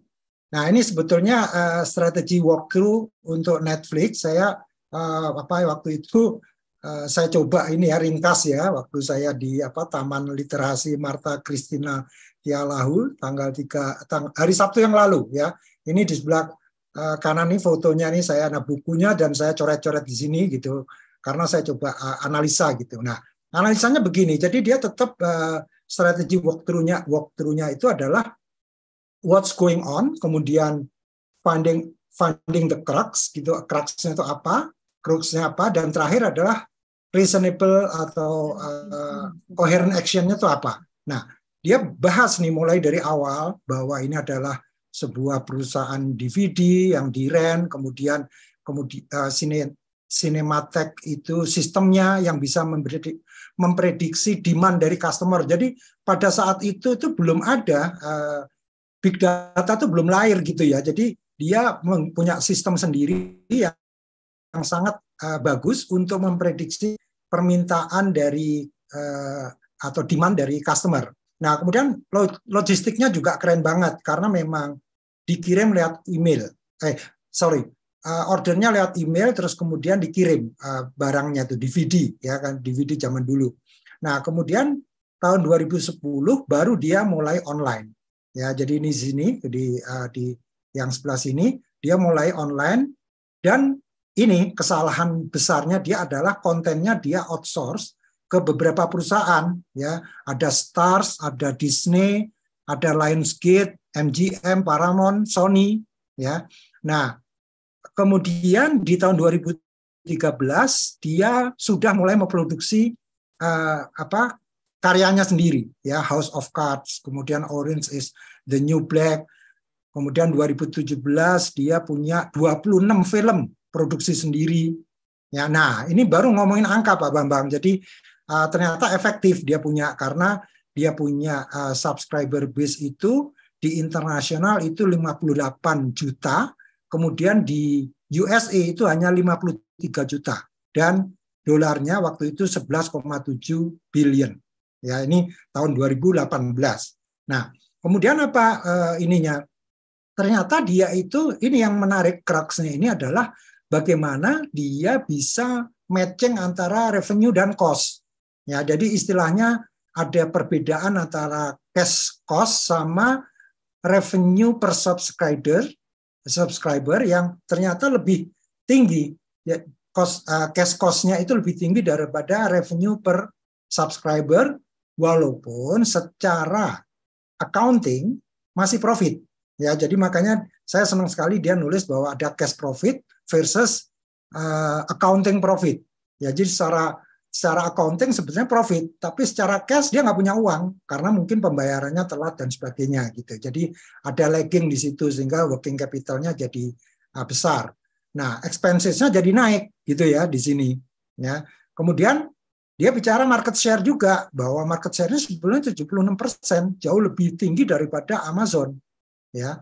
Nah, dari sini kan kita sebetulnya sudah bisa melihat ya, secara penguasaan pasar dia tuh sangat gigantic ya. Namun ternyata dia punya masalah besar, yaitu para providernya dia itu seperti MGM, Disney, dan sebagainya itu pada bikin sendiri online. Di situ dia mulai kalang kabut, dan sekarang Netflix sedang bermasalah lah gitu ya. Jadi di catatan saya ini harus ada effective strategy, yaitu bagaimana mengatasi strategic alliance yang seperti itu. Jadi kalau kalau Jack Welch atau seperti namanya Steve Jobs, ya udah dibeli aja perusahaan-perusahaan itu gitu. Jadi supaya semua resources yang ada itu dikerahkan untuk ke sana gitu ya.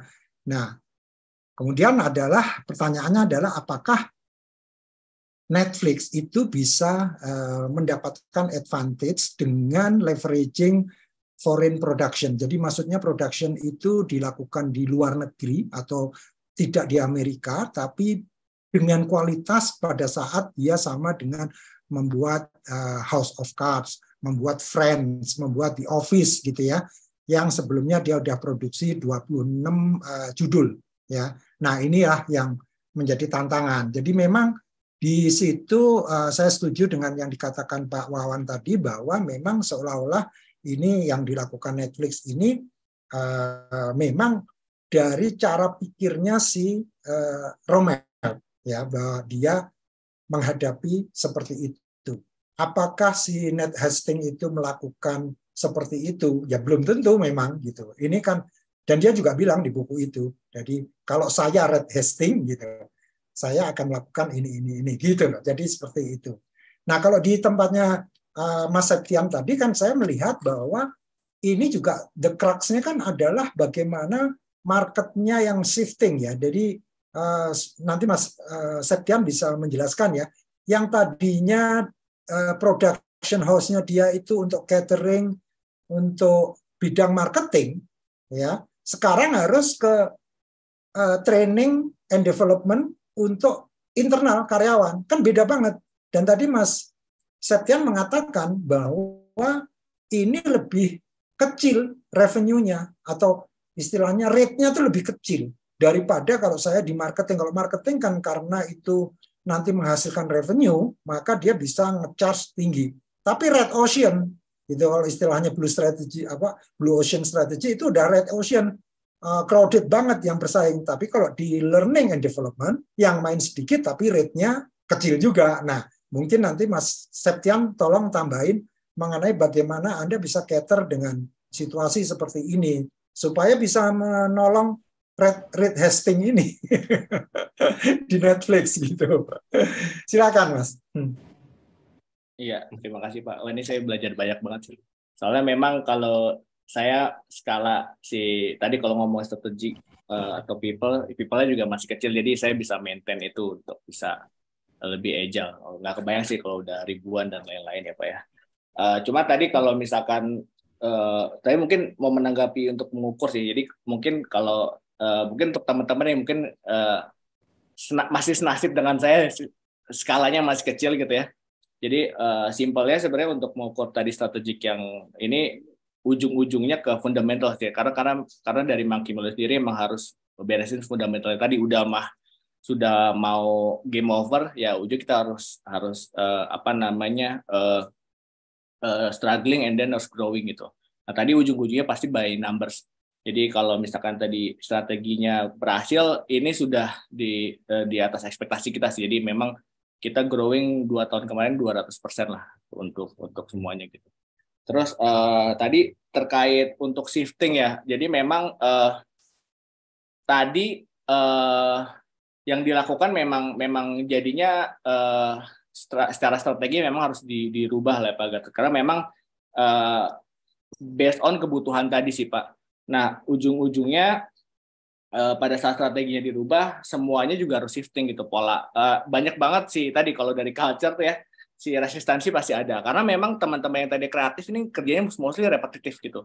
Nah, jadi aku juga harus nge-tackle problems itu gitu. Gimana caranya teman-teman harus diberi challenge jauh lebih banyak gitu ya. Terus apa namanya, kita yang repetitif tadi kita coba masukin ke outsource gitu. Tadi pertanyaannya apa ya Pak ya? Sorry, aku takut kemana-mana nih jawabnya. Boleh diulang nggak? Finding the crux-nya Mas. Ya, finding the crux-nya, maksudnya prioritasnya gimana gitu. Gitulah Finding kira-kira. the crux-nya prioritasnya Ya. untuk bisa dapat yang tadi si ini ya. Ya, kurang lebih gitu. Oke, kalau untuk dapat yang tadi sebenarnya by accident sih, ujung-ujungnya ya. Tapi saya mau coba, jadi pola pikirnya adalah kalau dulu saya tidak customer centric, Mas. Jadi kayak intinya saya selalu datang ke klien tuh kayak saya bisa apa. Nah, tapi ini ujung-ujungnya karena memang tadi by accident kita punya kebutuhan, terus apa namanya, kita jauh lebih mendengarkan si klien. Jadi bahasa-bahasa yang kita apa namanya, kita narasikan itu based on pain point-nya tadi. Nah, ujung-ujungnya memang semua solution-nya itu berdasarkan kebutuhan atau pain point marketnya kita gitu. Nah, baru kita coba convert jadi solution. Yang mana sebenarnya harus langsung fit ya tadi. Kalau misalkan tadi, contohnya kalau misalnya satu multimedia marketing tadi, kalau kita mau fast terus mau optimum result, ya resource-nya harus digedein. Nah, tapi kan ini harus dibalik gitu. Gimana caranya jadi challenge itu. Yang tadinya tidak mungkin, gimana caranya bisa jadi cepat dan optimal result tapi affordable gitu. Ya udah, jadi kita harus cari solusi gimana caranya. Oh, ternyata salah satu root cause-nya itu adalah di production kan. Ya udah, kita nggak bikin production-nya from scratch. Jadi kita building system, building bank, di mana itu jadi baseline, jadi kita bisa jauh lebih cepat dan jauh lebih murah. Kayaknya itu sih, Mas, yang bisa diceritakan sedikit buat menambahkan tadi. Terima kasih. Oke, siap. Nuhun, Mas Tian. Mohon maaf Pak Satya, jadi kebetulan nih Pak Niko udah gabung nih. Halo Pak Niko. Salam kenal sebelumnya Pak Niko. Halo. Dengan siapa? Sorry nih, saya baru join. Aduh, saya Fuad Pak. Salam kenal Pak. Masih pemuda-pemuda nih Pak, belajar dari Bapak Ibu di sini. Justru kita yang mesti belajar sama pemuda-pemuda nih. Waduh, siap Pak. Oke Pak, Ya. Saya penasaran nih tanggapan Bapak tentang buku, terutama dalam konteks ini kan ada Pak Gatot tadi tentang bercerita juga tentang buku Si The Crux ini. Tadi juga ada Mas Tian nih, Mas Tian. Ini kayak segenerasi saya nih Pak. Jadi konteksnya selain juga generasi juga tentang bagaimana bisnis itu bisnis tentang ini multimedia, pembuatan layanan sound dan music untuk produk multimedia. Nah, karena saya penasaran finding the crux ini dalam dunia mining engineer kayak gimana nih Pak? Saya penasaran. Mangga, Pak Niko. Terima kasih Mas Fuad. Ini kalau lihat anak-anak muda yang pada hebat-hebat nih, saya juga mesti belajar. Tadi saya kedengaran dari Mas apa tadi ya, cuman di ujung-ujung aja. Saya tuh terus terang aja saya minta maaf sama teman-teman semua. Karena kan sudah diumumkan itu I will be one of the guests. Tiba-tiba baru mendarat tadi pagi dari US. Tahu sama menteri disuruh berangkat ke Solo. Jadi tiba-tiba sekarang ada di Solo. Gara-gara di Solo meeting ini saya tadi barusan saya bilang minta izin sama Pak Menterinya karena saya bilang saya lupa ada. Ini dia baik sih karena yang satu lagi belum nongol jadi 9.15 jadi. Tapi I just want to share some of my thought ya bahwa apa namanya yang disampaikan dalam buku ini ya, dan saya juga lihat sih tadi sedikit I glance through the presentations ya. Memang kita tuh kalau kita bilang bahwa apa yang bagaimana kelihatan aplikasinya ya. Saya cuma mau bilang bahwa memang di Antam ini contohnya aja kan kita udah melihat semua kan. Ini ada contoh yang paling real yang saya lagi handle sekarang ini adalah maybe the issues of the ecosystem of the EV battery. Kan itu secara strategi dan kalau kita lihat itu memang kita harus lihat the customer, siapa yang kita punya JV ya, joint venture kita ini dengan siapa. Jadi udah dipilih dengan very holistically ya, dilakukan review yang mendalam. So we actually pick the biggest EV battery producers in the world. Itu adalah CATL atau CBL. Yang kedua kita punya JV adalah with the biggest number 2 EV battery producer. Jadi Indonesia kan selama ini kalau teman-teman yang mendengarkan mungkin bagi yang mungkin kurang paham, tapi selama ini tuh nikel itu Antam menghasilkan nikel. Tapi tanpa diketahui oleh banyak orang, termasuk orang Indonesia, nikel itu ternyata we are actually the biggest nickel resources yang ada di dunia sebenarnya. Kalau dilihat dari from the country perspective, mungkin Rusia punya banyak, tapi ya Indonesia lah yang emang kelihatan punya. Dan ini selama ini kita kan kalau bicara memang value added-nya ya. Jadi kalau teman-teman semua dengar value added-nya, lihat di Morowali itu kita ada beberapa banyak nikel itu yang sudah di downstream, hilirisasi untuk value added, sehingga menjadi banyak sudah jadi nickel pig iron atau jadi ferronickel. Tapi dari NPI ini dia produce further lagi menjadi stainless steel.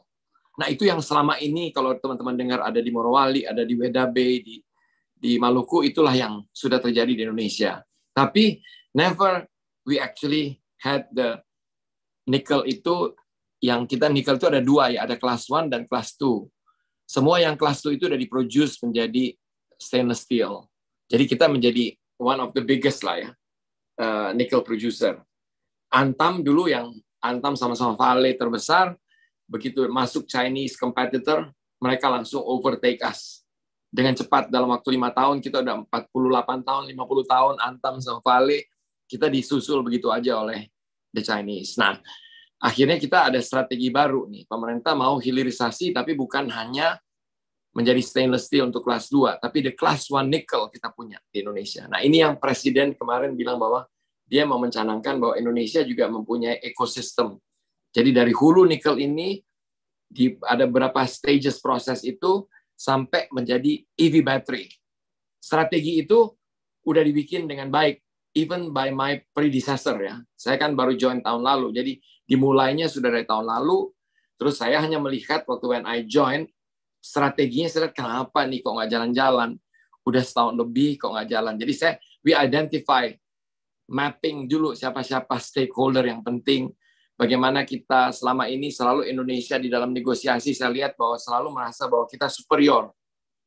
We always feel, baik Antam itu juga orang Antam merasa bahwa karena kita adalah BUMN, kita punya superioritas terhadap JV partner kita.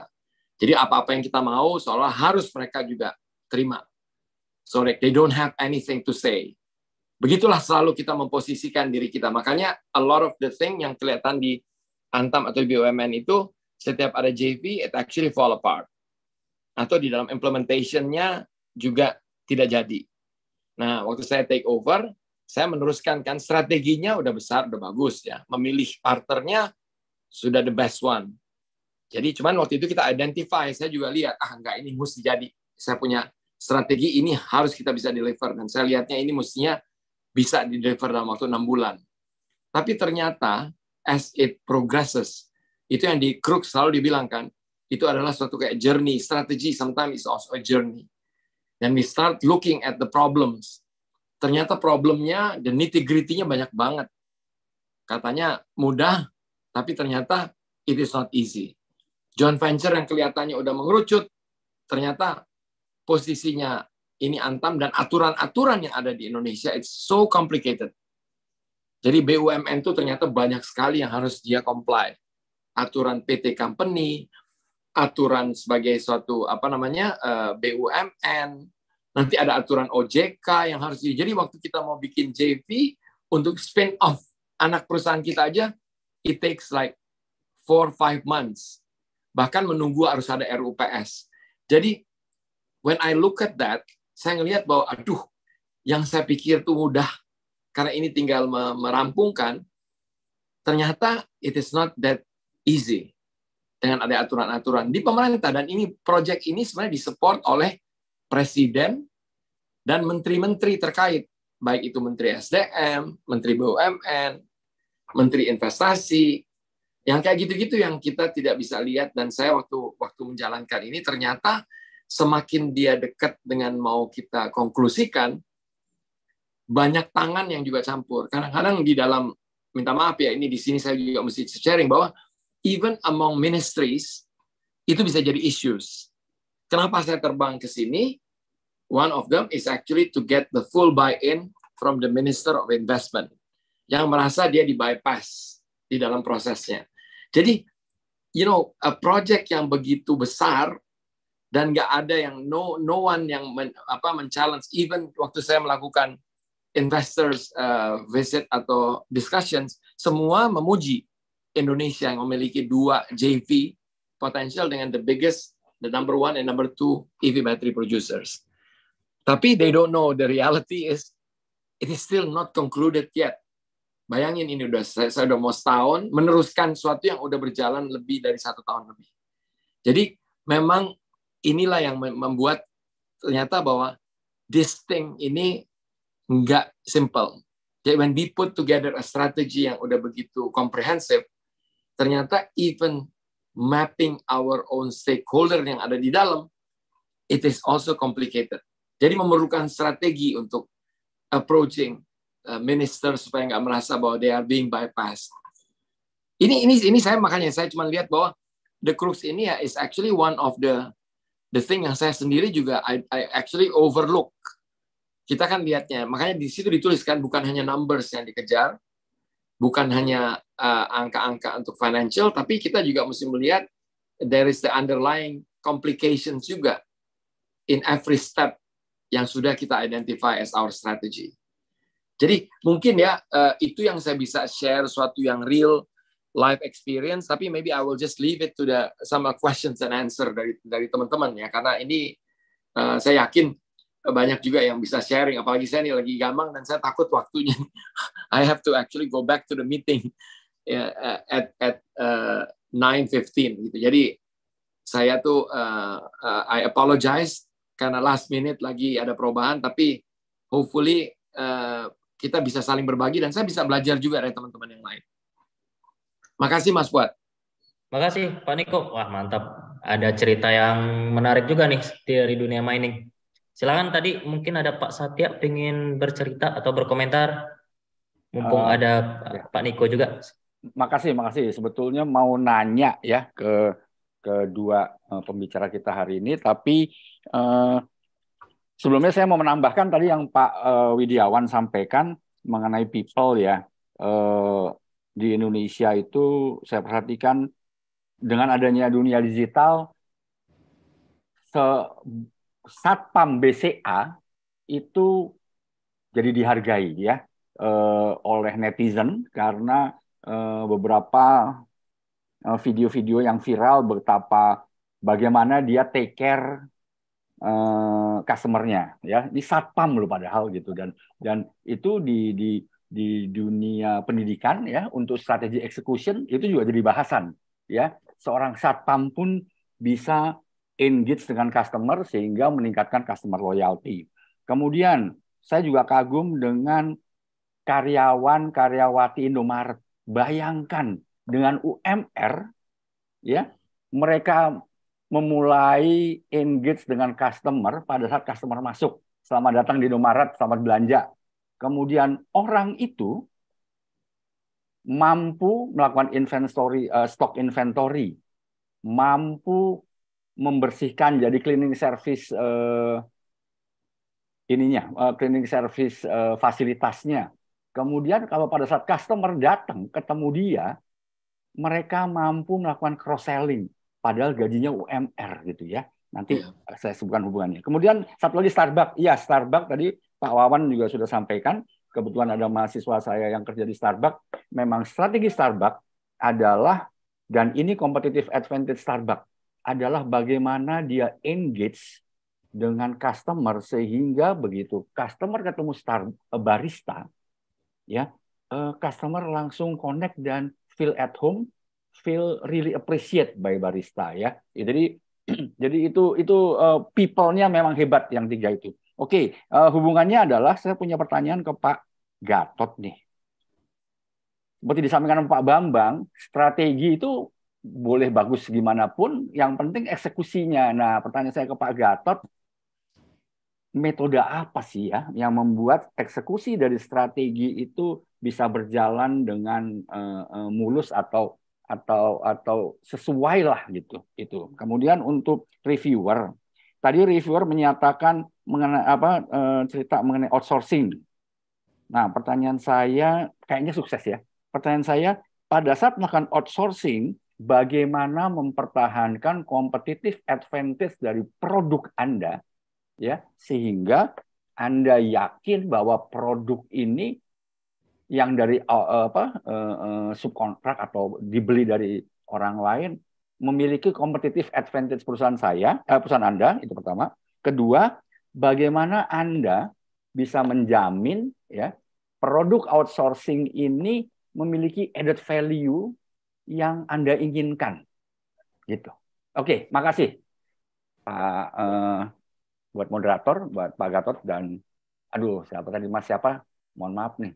Ya, siapa? Oke, makasih. Ya, silakan. Siapa? Ya, mangga dari Pak Gatot. Mungkin nanti dilanjutkan oleh Mas Tian dan mungkin juga dari Pak Niko. Bisa sekalian menambahkan.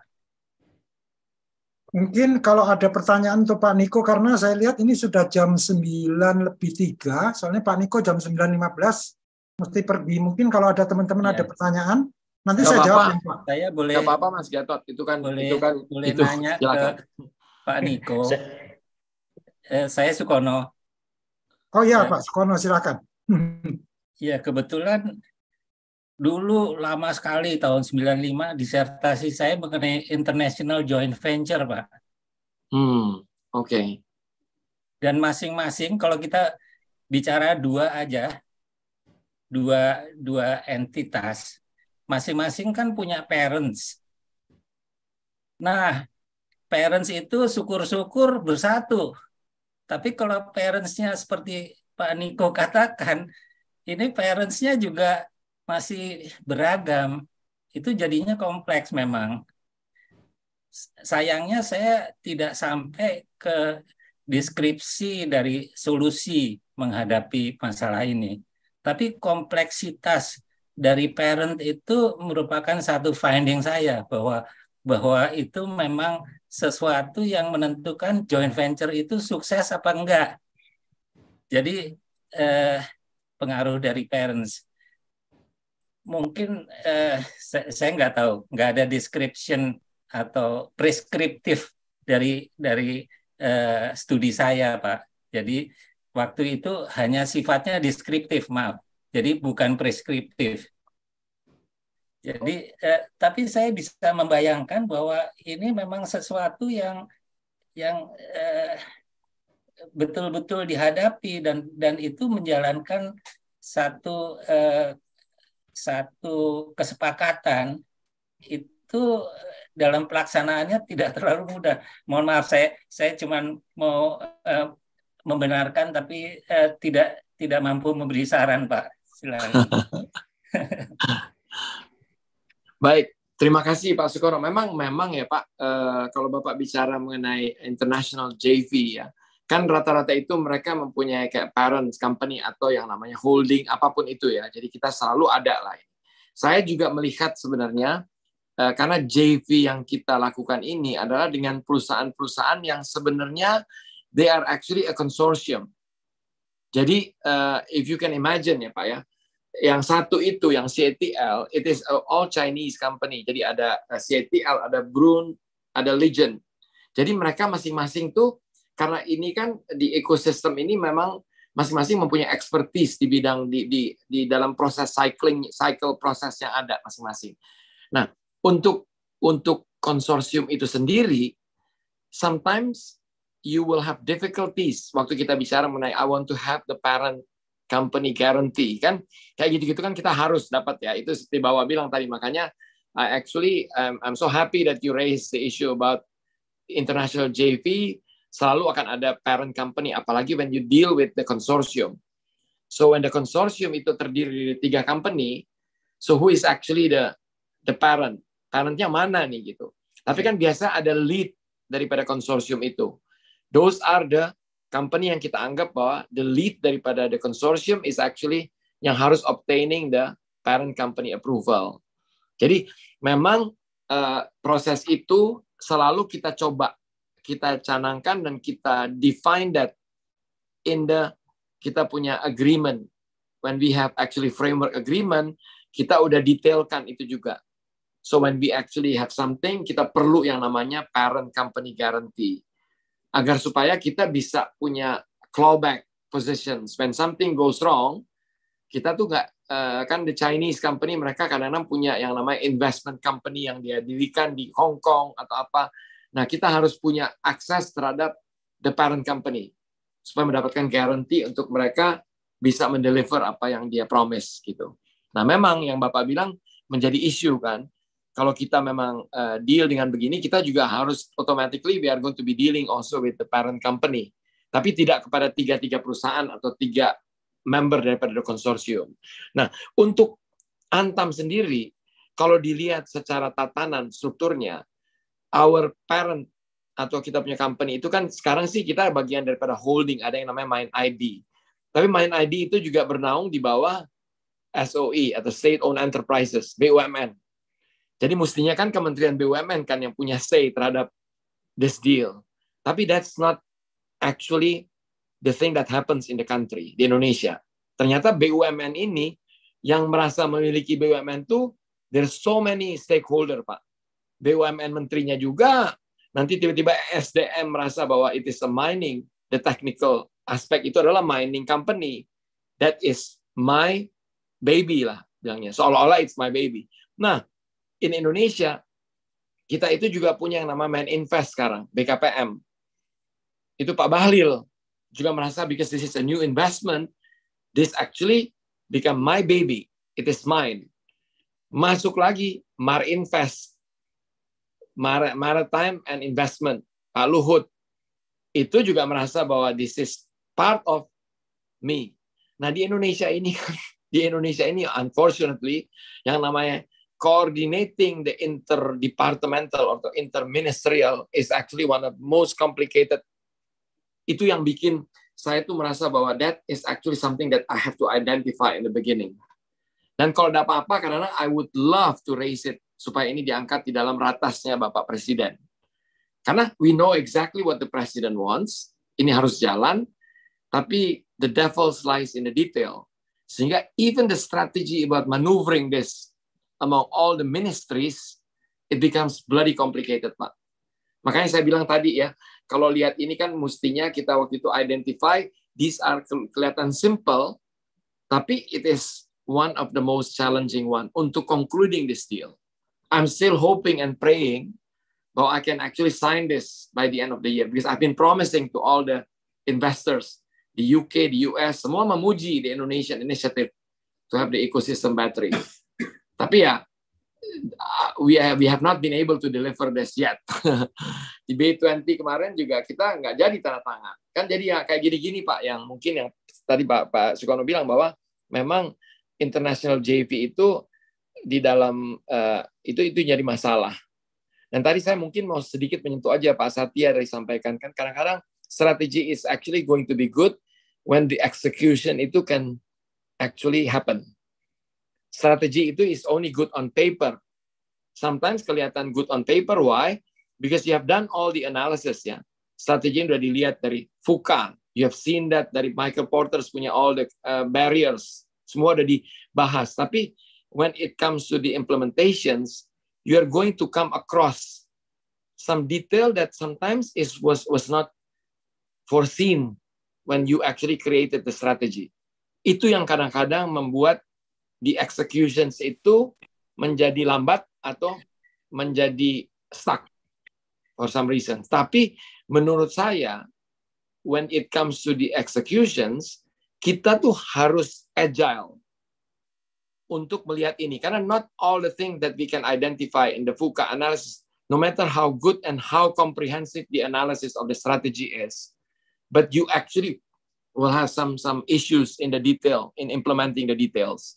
Makanya saya lihat bukunya, saya pikir one of the issues adalah ya, itu, crux itu adalah understanding that into a more comprehensive, bukan just to reach about the number. Begitu kita lihat FS-nya kan, oh ya numbernya sih looks good.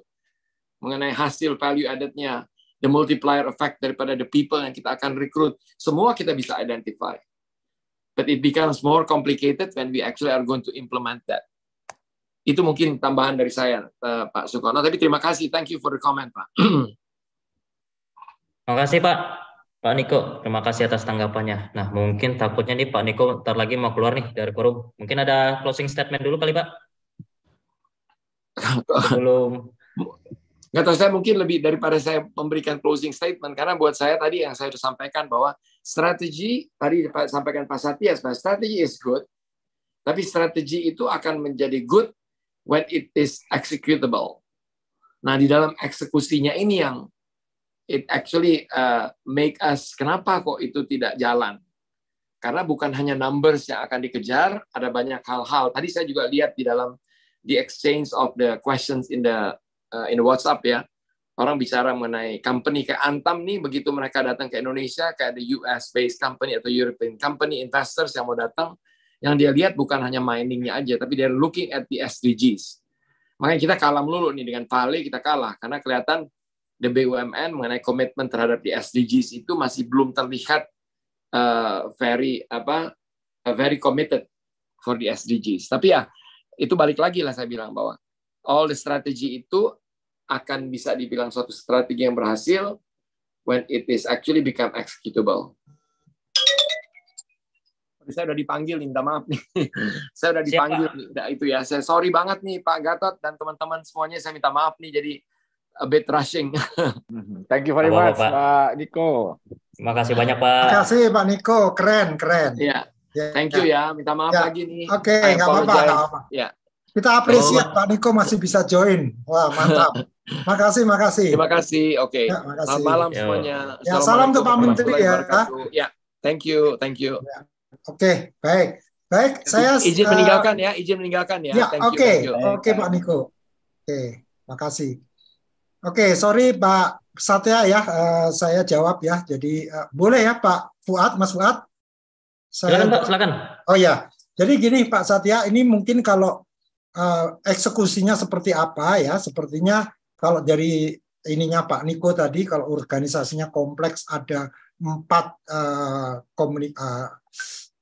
kementerian terkait itu, waduh sulitnya bukan main. Jangankan 4, 1 aja juga udah complicated gitu ya. Ini 4. Nah, kalau saya diminta memberikan contoh ya, mungkin saya akan kembali ke masa kerja saya dulu waktu saya di McDermott. Itu bos kita namanya Josh Stapleton.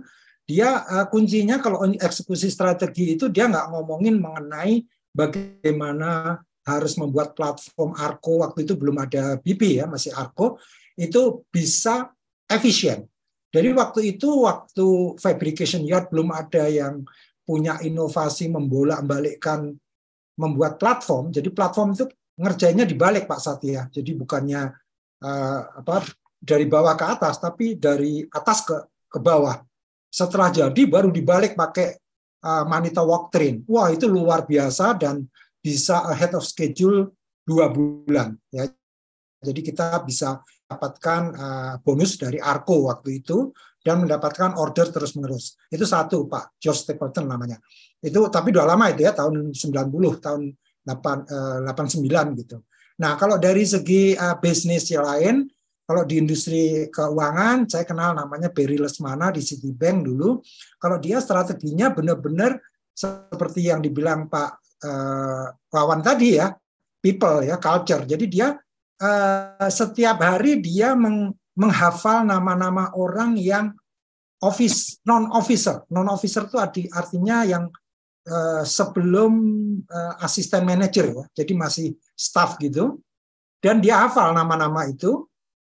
Pada waktu masuk lift dia langsung tegur namanya, Surono, si ini, jadi by name ya. Akhirnya apa, orang yang dari kalangan bawah itu jadi merasa direspek sama Barry Lesmana ya. Dia dulu dari BCA dan the first CEO of Citibank yang Indonesian itu Barry Lesmana. Jadi dia strategy is execution and execution is people ya. Itu dari Barry Lesmana. Kalau dari Bank Mandiri Pak Agus Martowardoyo, dia mengharuskan atau mengeliminir T-boy atau T-lady yang menservis para direksi, waktu itu direksinya 9 di Bank Mandiri, itu nggak boleh membuatkan kopi untuk direksi. Dia tapi beli mesin kopi. Ya, artinya setiap pagi direksi yang mau ngopi harus bikin sendiri. Yang terjadi apa? Antar direksi itu jadi ketemu waktu membuat kopi, ngobrol. Ya, jadi dari sesuatu yang tidak formal gitu menjadi informal, akhirnya ngomongin bisnis, akhirnya apa? Non-performing loan-nya jadi turun dahsyat sekali. Dan memang yang dikerjakan Pak Agus waktu itu, waktu CEO-nya Mandiri, memang benahin orangnya dulu, tepatnya benahin culture-nya. Ya, dan saya terlibat di membangun culture-nya itu sampai terbentuknya TIPJ ya, mereka nyebutnya trust, integrity, professionalism, customer focus sama excellence ya. Jadi itu yang diberesin dulu. Jadi culture-nya dalam 1 tahun culture-nya beres, profitnya ngikut gitu. Jadi ini yang contoh-contoh ya strategi yang dijalankan, dan saya setuju dengan kata Pak Wawan tadi bahwa ini kalau ketemu Remelt mungkin sama Remelt langsung dibikin framework-nya gitu. Nah, kalau saya bedanya dengan Kang Wawan tadi, saya justru salut sama profesor itu, kok bisa gitu ya. Kisah-kisah Netflix, kisah-kisah Salesforce, itu bisa di storytelling-kan sehingga jadilah framework gitu loh. Nah, saya justru salut oleh profesor-profesor bisnis ini karena bisa membuat storytelling yang menarik. Itu dari saya, Pak Satya, mudah-mudahan menjawab, tapi sangat Indonesia ya, jadi bukan konteksnya yang global yang saya pernah terlibat langsung gitu.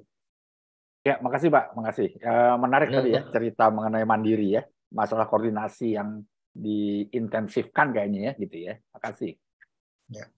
Dari Mas Tian mungkin Mas, tentang mempertahankan competitive advantage Monkey Melody. Silakan Mas. Pak Seto, punten tadi saya harus ke toilet dulu, jadi boleh diulang Pak, takut saya salah tangkap tadi. Oke. Jadi tadi di slide Anda cerita mengenai outsourcing yang ternyata sangat sukses Pak, gitu ya. Nah, bagaimana Anda bisa membuat outsourcing itu menjadi salah satu strategi bisnis Anda dalam hal mempertahankan competitive advantage, keunggulan produk Anda pertama. Kedua, membuat walaupun outsourcing tapi ada added value yang bagus gitu, sehingga kan Anda beli dari orang lain terus kemudian Anda jual tapi ada added value-nya gitu. How to do that gitu. Itu sangat menarik Pak. Makasih. Oh, terima kasih Pak. Oke, saya coba akan jawab ya Pak ya. Mudah-mudahan terjawab. Yang pertama sebenarnya positioning-nya outsource itu Pak bukan menjadi competitive advantage atau value added sebenarnya Pak. Jadi salah satu positioning-nya outsource itu cuma eksekutor Pak. Jadi salah satu value added-nya kita itu atau competitive advantage-nya adalah si sistemnya tadi Pak. Nah, tadi kenapa kita pakai outsource? Yang pertama memang kita mau managing resikonya. Tadi kalau misalkan kita refer lagi ke timeline ya Pak, pada saat itu yang kita kerjakan kan ini memang salah satu takutnya jadi monumental si project ya. Maksud dalam artian kan karena COVID aja, terus setelah COVID nggak ada lagi projectnya. Jadi saya untuk minimizing si resikonya itu pakai outsource gitu. Nah terus akhirnya works lah optimal. Nah tadi yang jadi value added adalah sistemnya sebenarnya. Jadi si peran outsource itu cuma eksekutor. Nah salah satunya itu memang kalau untuk menjaga biar reliable sebenarnya atau competitive terjaga si produknya itu adalah memang transformasi dari 5 tim tadi saya Pak sebenarnya. Jadi gimana caranya 5 tim saya ini bisa istilahnya menjalankan sesuatu yang vital. Gimana caranya itu dari bahan baku itu menjadi sebuah istilahnya sebuah konsep yang mana konsep ini kita convert lagi menjadi sebuah dokumen istilah technical yang nanti itu sebenarnya outsource cuma ngerjain dari apa yang kita buat aja udah ada SOP-nya gitu. Jadi nggak ada hubungannya sama istilahnya sama konseptual dan lain-lain sebenarnya. Jadi positioning-nya di situ sih Pak untuk outsource gitu. Jadi pertama untuk managing si resikonya tadi, terus yang kedua memang yang jadi value added salah satunya memang yang kita tekankan di sistemnya tadi Pak, sistemnya kita gitu. Gitu sih Pak. Oke. Makasih ya, menarik ya. Jadi karena definisi outsourcing kan Anda beli barang ya, apapun lah itu. Misal Anda beli software, kemudian software itu dijual melalui perusahaan Anda, tapi dengan ada added value ya, dengan harga yang berbeda ya. Itu nggak mudah gitu. Dan ternyata it works for your company. Anda tadi cerita terjadi peningkatan revenue yang luar biasa lah gitu. Makasih banyak, Pak. Oh ya, informasinya. Makasih Pak Satya. Waduh, nih obrolnya bagus banget sih. Jadi kalau bisa saya menyarankan nih kayaknya ada obrolan after party habis ini. Nah, cuma sayang waktu nih. Waktu sekarang 9.23, jadi sudah harus closing statement. Nah, mungkin sekarang closing statement dulu dari Pak Gatot dan Mas Tian, mungkin 1-2 menit ada closing kiranya. Silakan. Mungkin Mas Septian dulu lah. Gantian Oke, sekarang. Siap. Closing Gantian, statementnya Mas Fuad, saya belajar banyak malam ini, itu aja. Sisanya sih mungkin buat teman-teman juga yang baru mulai, mungkin ya tadi sih maksudnya untuk bisa coba fall in love with challenge atau problemnya dulu dibandingkan memang goals-nya sih. Jadi along the way yang saya rasakan memang bisnis mau walaupun kecil ya memang atau besar, ujung-ujungnya pasti fundamentalnya dulu harus diberesin sih. Jadi tadi finding the crux itu salah satu yang mungkin yang saya rasakan di dalam journey saya itu yang paling bermakna sih, Mas. Gitu. Terus how to execute-nya tadi perlu kerendahan hatian untuk bisa coba belajar hal baru. Tadi apalagi transforming teman-teman pasti banyak resistensi dari dalam dan luar ya. Maksudnya itu yang mungkin jadi pengalaman learning curve yang cukup besar. Dan mudah-mudahan nanti semakin besar perusahaannya juga mungkin banyak lagi finding the crux lain gitu untuk itu. Jadi dan tadi strategi adalah sebuah journey itu bener banget lah. Tapi dari sekarang yang mungkin saya rasakan memang berubahnya cepat banget. Terus tadi juga emergency strategi juga harus disiapkan. Pada akhirnya memang ujung-ujungnya kalau yang saya rasakan semua emergency strategi gitu, nggak di semua yang kita strategikan atau kita inginkan di awal-awal ini dibelokkannya belok banget gitu ya. Tapi disitulah mungkin learning curve-nya gitu untuk bisa belajar terus-menerus dan improving ourselves dan terutama di bisnis saya. Thank you. Thank you, Mas. Oke, monggo Pak Gatot, closing statement-nya. Oke, mungkin closing statement saya agak panjang karena pakai S, closing statements ya. Oke, jadi saya bicara sekarang mengenai crux-nya Breed ya. Jadi Breed, Anda sendiri semua lihat bahwa the crux of the challenge adalah getting the right people, terutama guest, untuk bisa tampil. Ya, pertama saya bersyukur sekali saya bisa mendapatkan komitmen waktu dari Mas Septian. Ya, kenapa saya tertarik? Memang saya pengen banget ya bahwa Breed ini jangan yang tua-tua kayak saya ini gitu loh, anak-anak muda gitu. Jadi kayak Mas Septian. Dan ternyata waktu saya ketemu ngobrol di Sagaleh banyak sekali strategic issues gitu ya. Jadi strategic issues itu nggak harus something corporation gitu. Jadi yang suatu yang besar gitu ya. Strategic issue is anywhere, ya termasuk saya sendiri company of one, saya juga punya strategic issue juga, gitu ya. Nah, the Breed yang kita menurut saya crux-nya Breed itu mendapatkan guest, karena guest ini tugasnya sebetulnya bukan membuat slide ya. Jadi terima kasih Mas Septian bisa membuat slide, karena kalau membuat slide kebanyakan kayak Pak Niko gitu, nggak punya waktu, ya. Jadi harus memberikan dari perspektif pengalaman di lapangan dan tidak harus setuju. Dan guest kita malam ini sebenarnya banyak. Ada Pak Bambang juga, ya, ada Pak Widiawan, ya. Sebetulnya guest semua itu tadi karena apa? Beliau tadi men-challenge gitu. Dan menurut saya inilah yang membuat kita ini jadi teredukasi gitu ya. Dan menurut saya marilah kita tolong dibantu Breed ini untuk mendapatkan guest yang tepat untuk setiap buku. Dan ini bukan suatu pekerjaan yang gampang karena saya sendiri belum tentu membaca bukunya. Kayak pekan depan itu membahas cyber psychology. Saya lagi mencoba menghubungi Pak Budi Raharjo karena pembahasnya adalah psikolog. Ya, kalau Pak Budi Raharjo jadi guest kayaknya bagus. Nah, mudah-mudahan teman-teman bisa dari buku-buku yang ada, oh ini kayaknya cocok, ini ada gitu ya. Itu yang penting itu. Yang kedua, tentang bukunya itu sendiri, memang terus terang saya harus akui yang dikatakan Pak Widiawan itu nggak ada yang saya bantah, ya semuanya benar bahwa yang dikatakan oleh Drucker lah, dikatakan oleh Porter, terus kemudian Mintzberg, Rumelt itu semua profesor bisnis yang bisa-bisanya mereka aja membuat framework gitu ya. Tapi alhamdulillah saya itu terbantu. Ya, terus terang kalau saya nggak baca buku ini, meeting saya pagi ini nggak ada bunyinya. Saya tadi pagi meeting dengan potential klien, Saya bukan bicara bukunya, tapi mengimplementasikan langsung. Jadi dengan apa? Pertanyaan. Jadi yang akhirnya tadinya dia pengen bantuan di masalah manufacturing, ternyata problemnya bukan di manufacturing. Kenapa? Saya tanya terus. Kenapa saya tanya? Gara-gara saya baca The Crux ini. Mereka belum tahu crux-nya apa. Dan akhirnya mereka tahu bahwa the crux-nya it's not the manufacturing issue. How to get the business. Nah, kan beda banget gitu ya. Jadi closing statement saya itu, saya terbantukan dengan para profesor yang menulis buku, baik itu Michael Porter maupun siapapun ya. Bukan berarti mereka tanpa celah, tetap mereka ada celah, dan alhamdulillah juga ternyata yang saya lakukan itu kok ya sama. Mungkin jangan-jangan memang seperti itu ya, yang namanya strategi formulation atau strategi making gitu.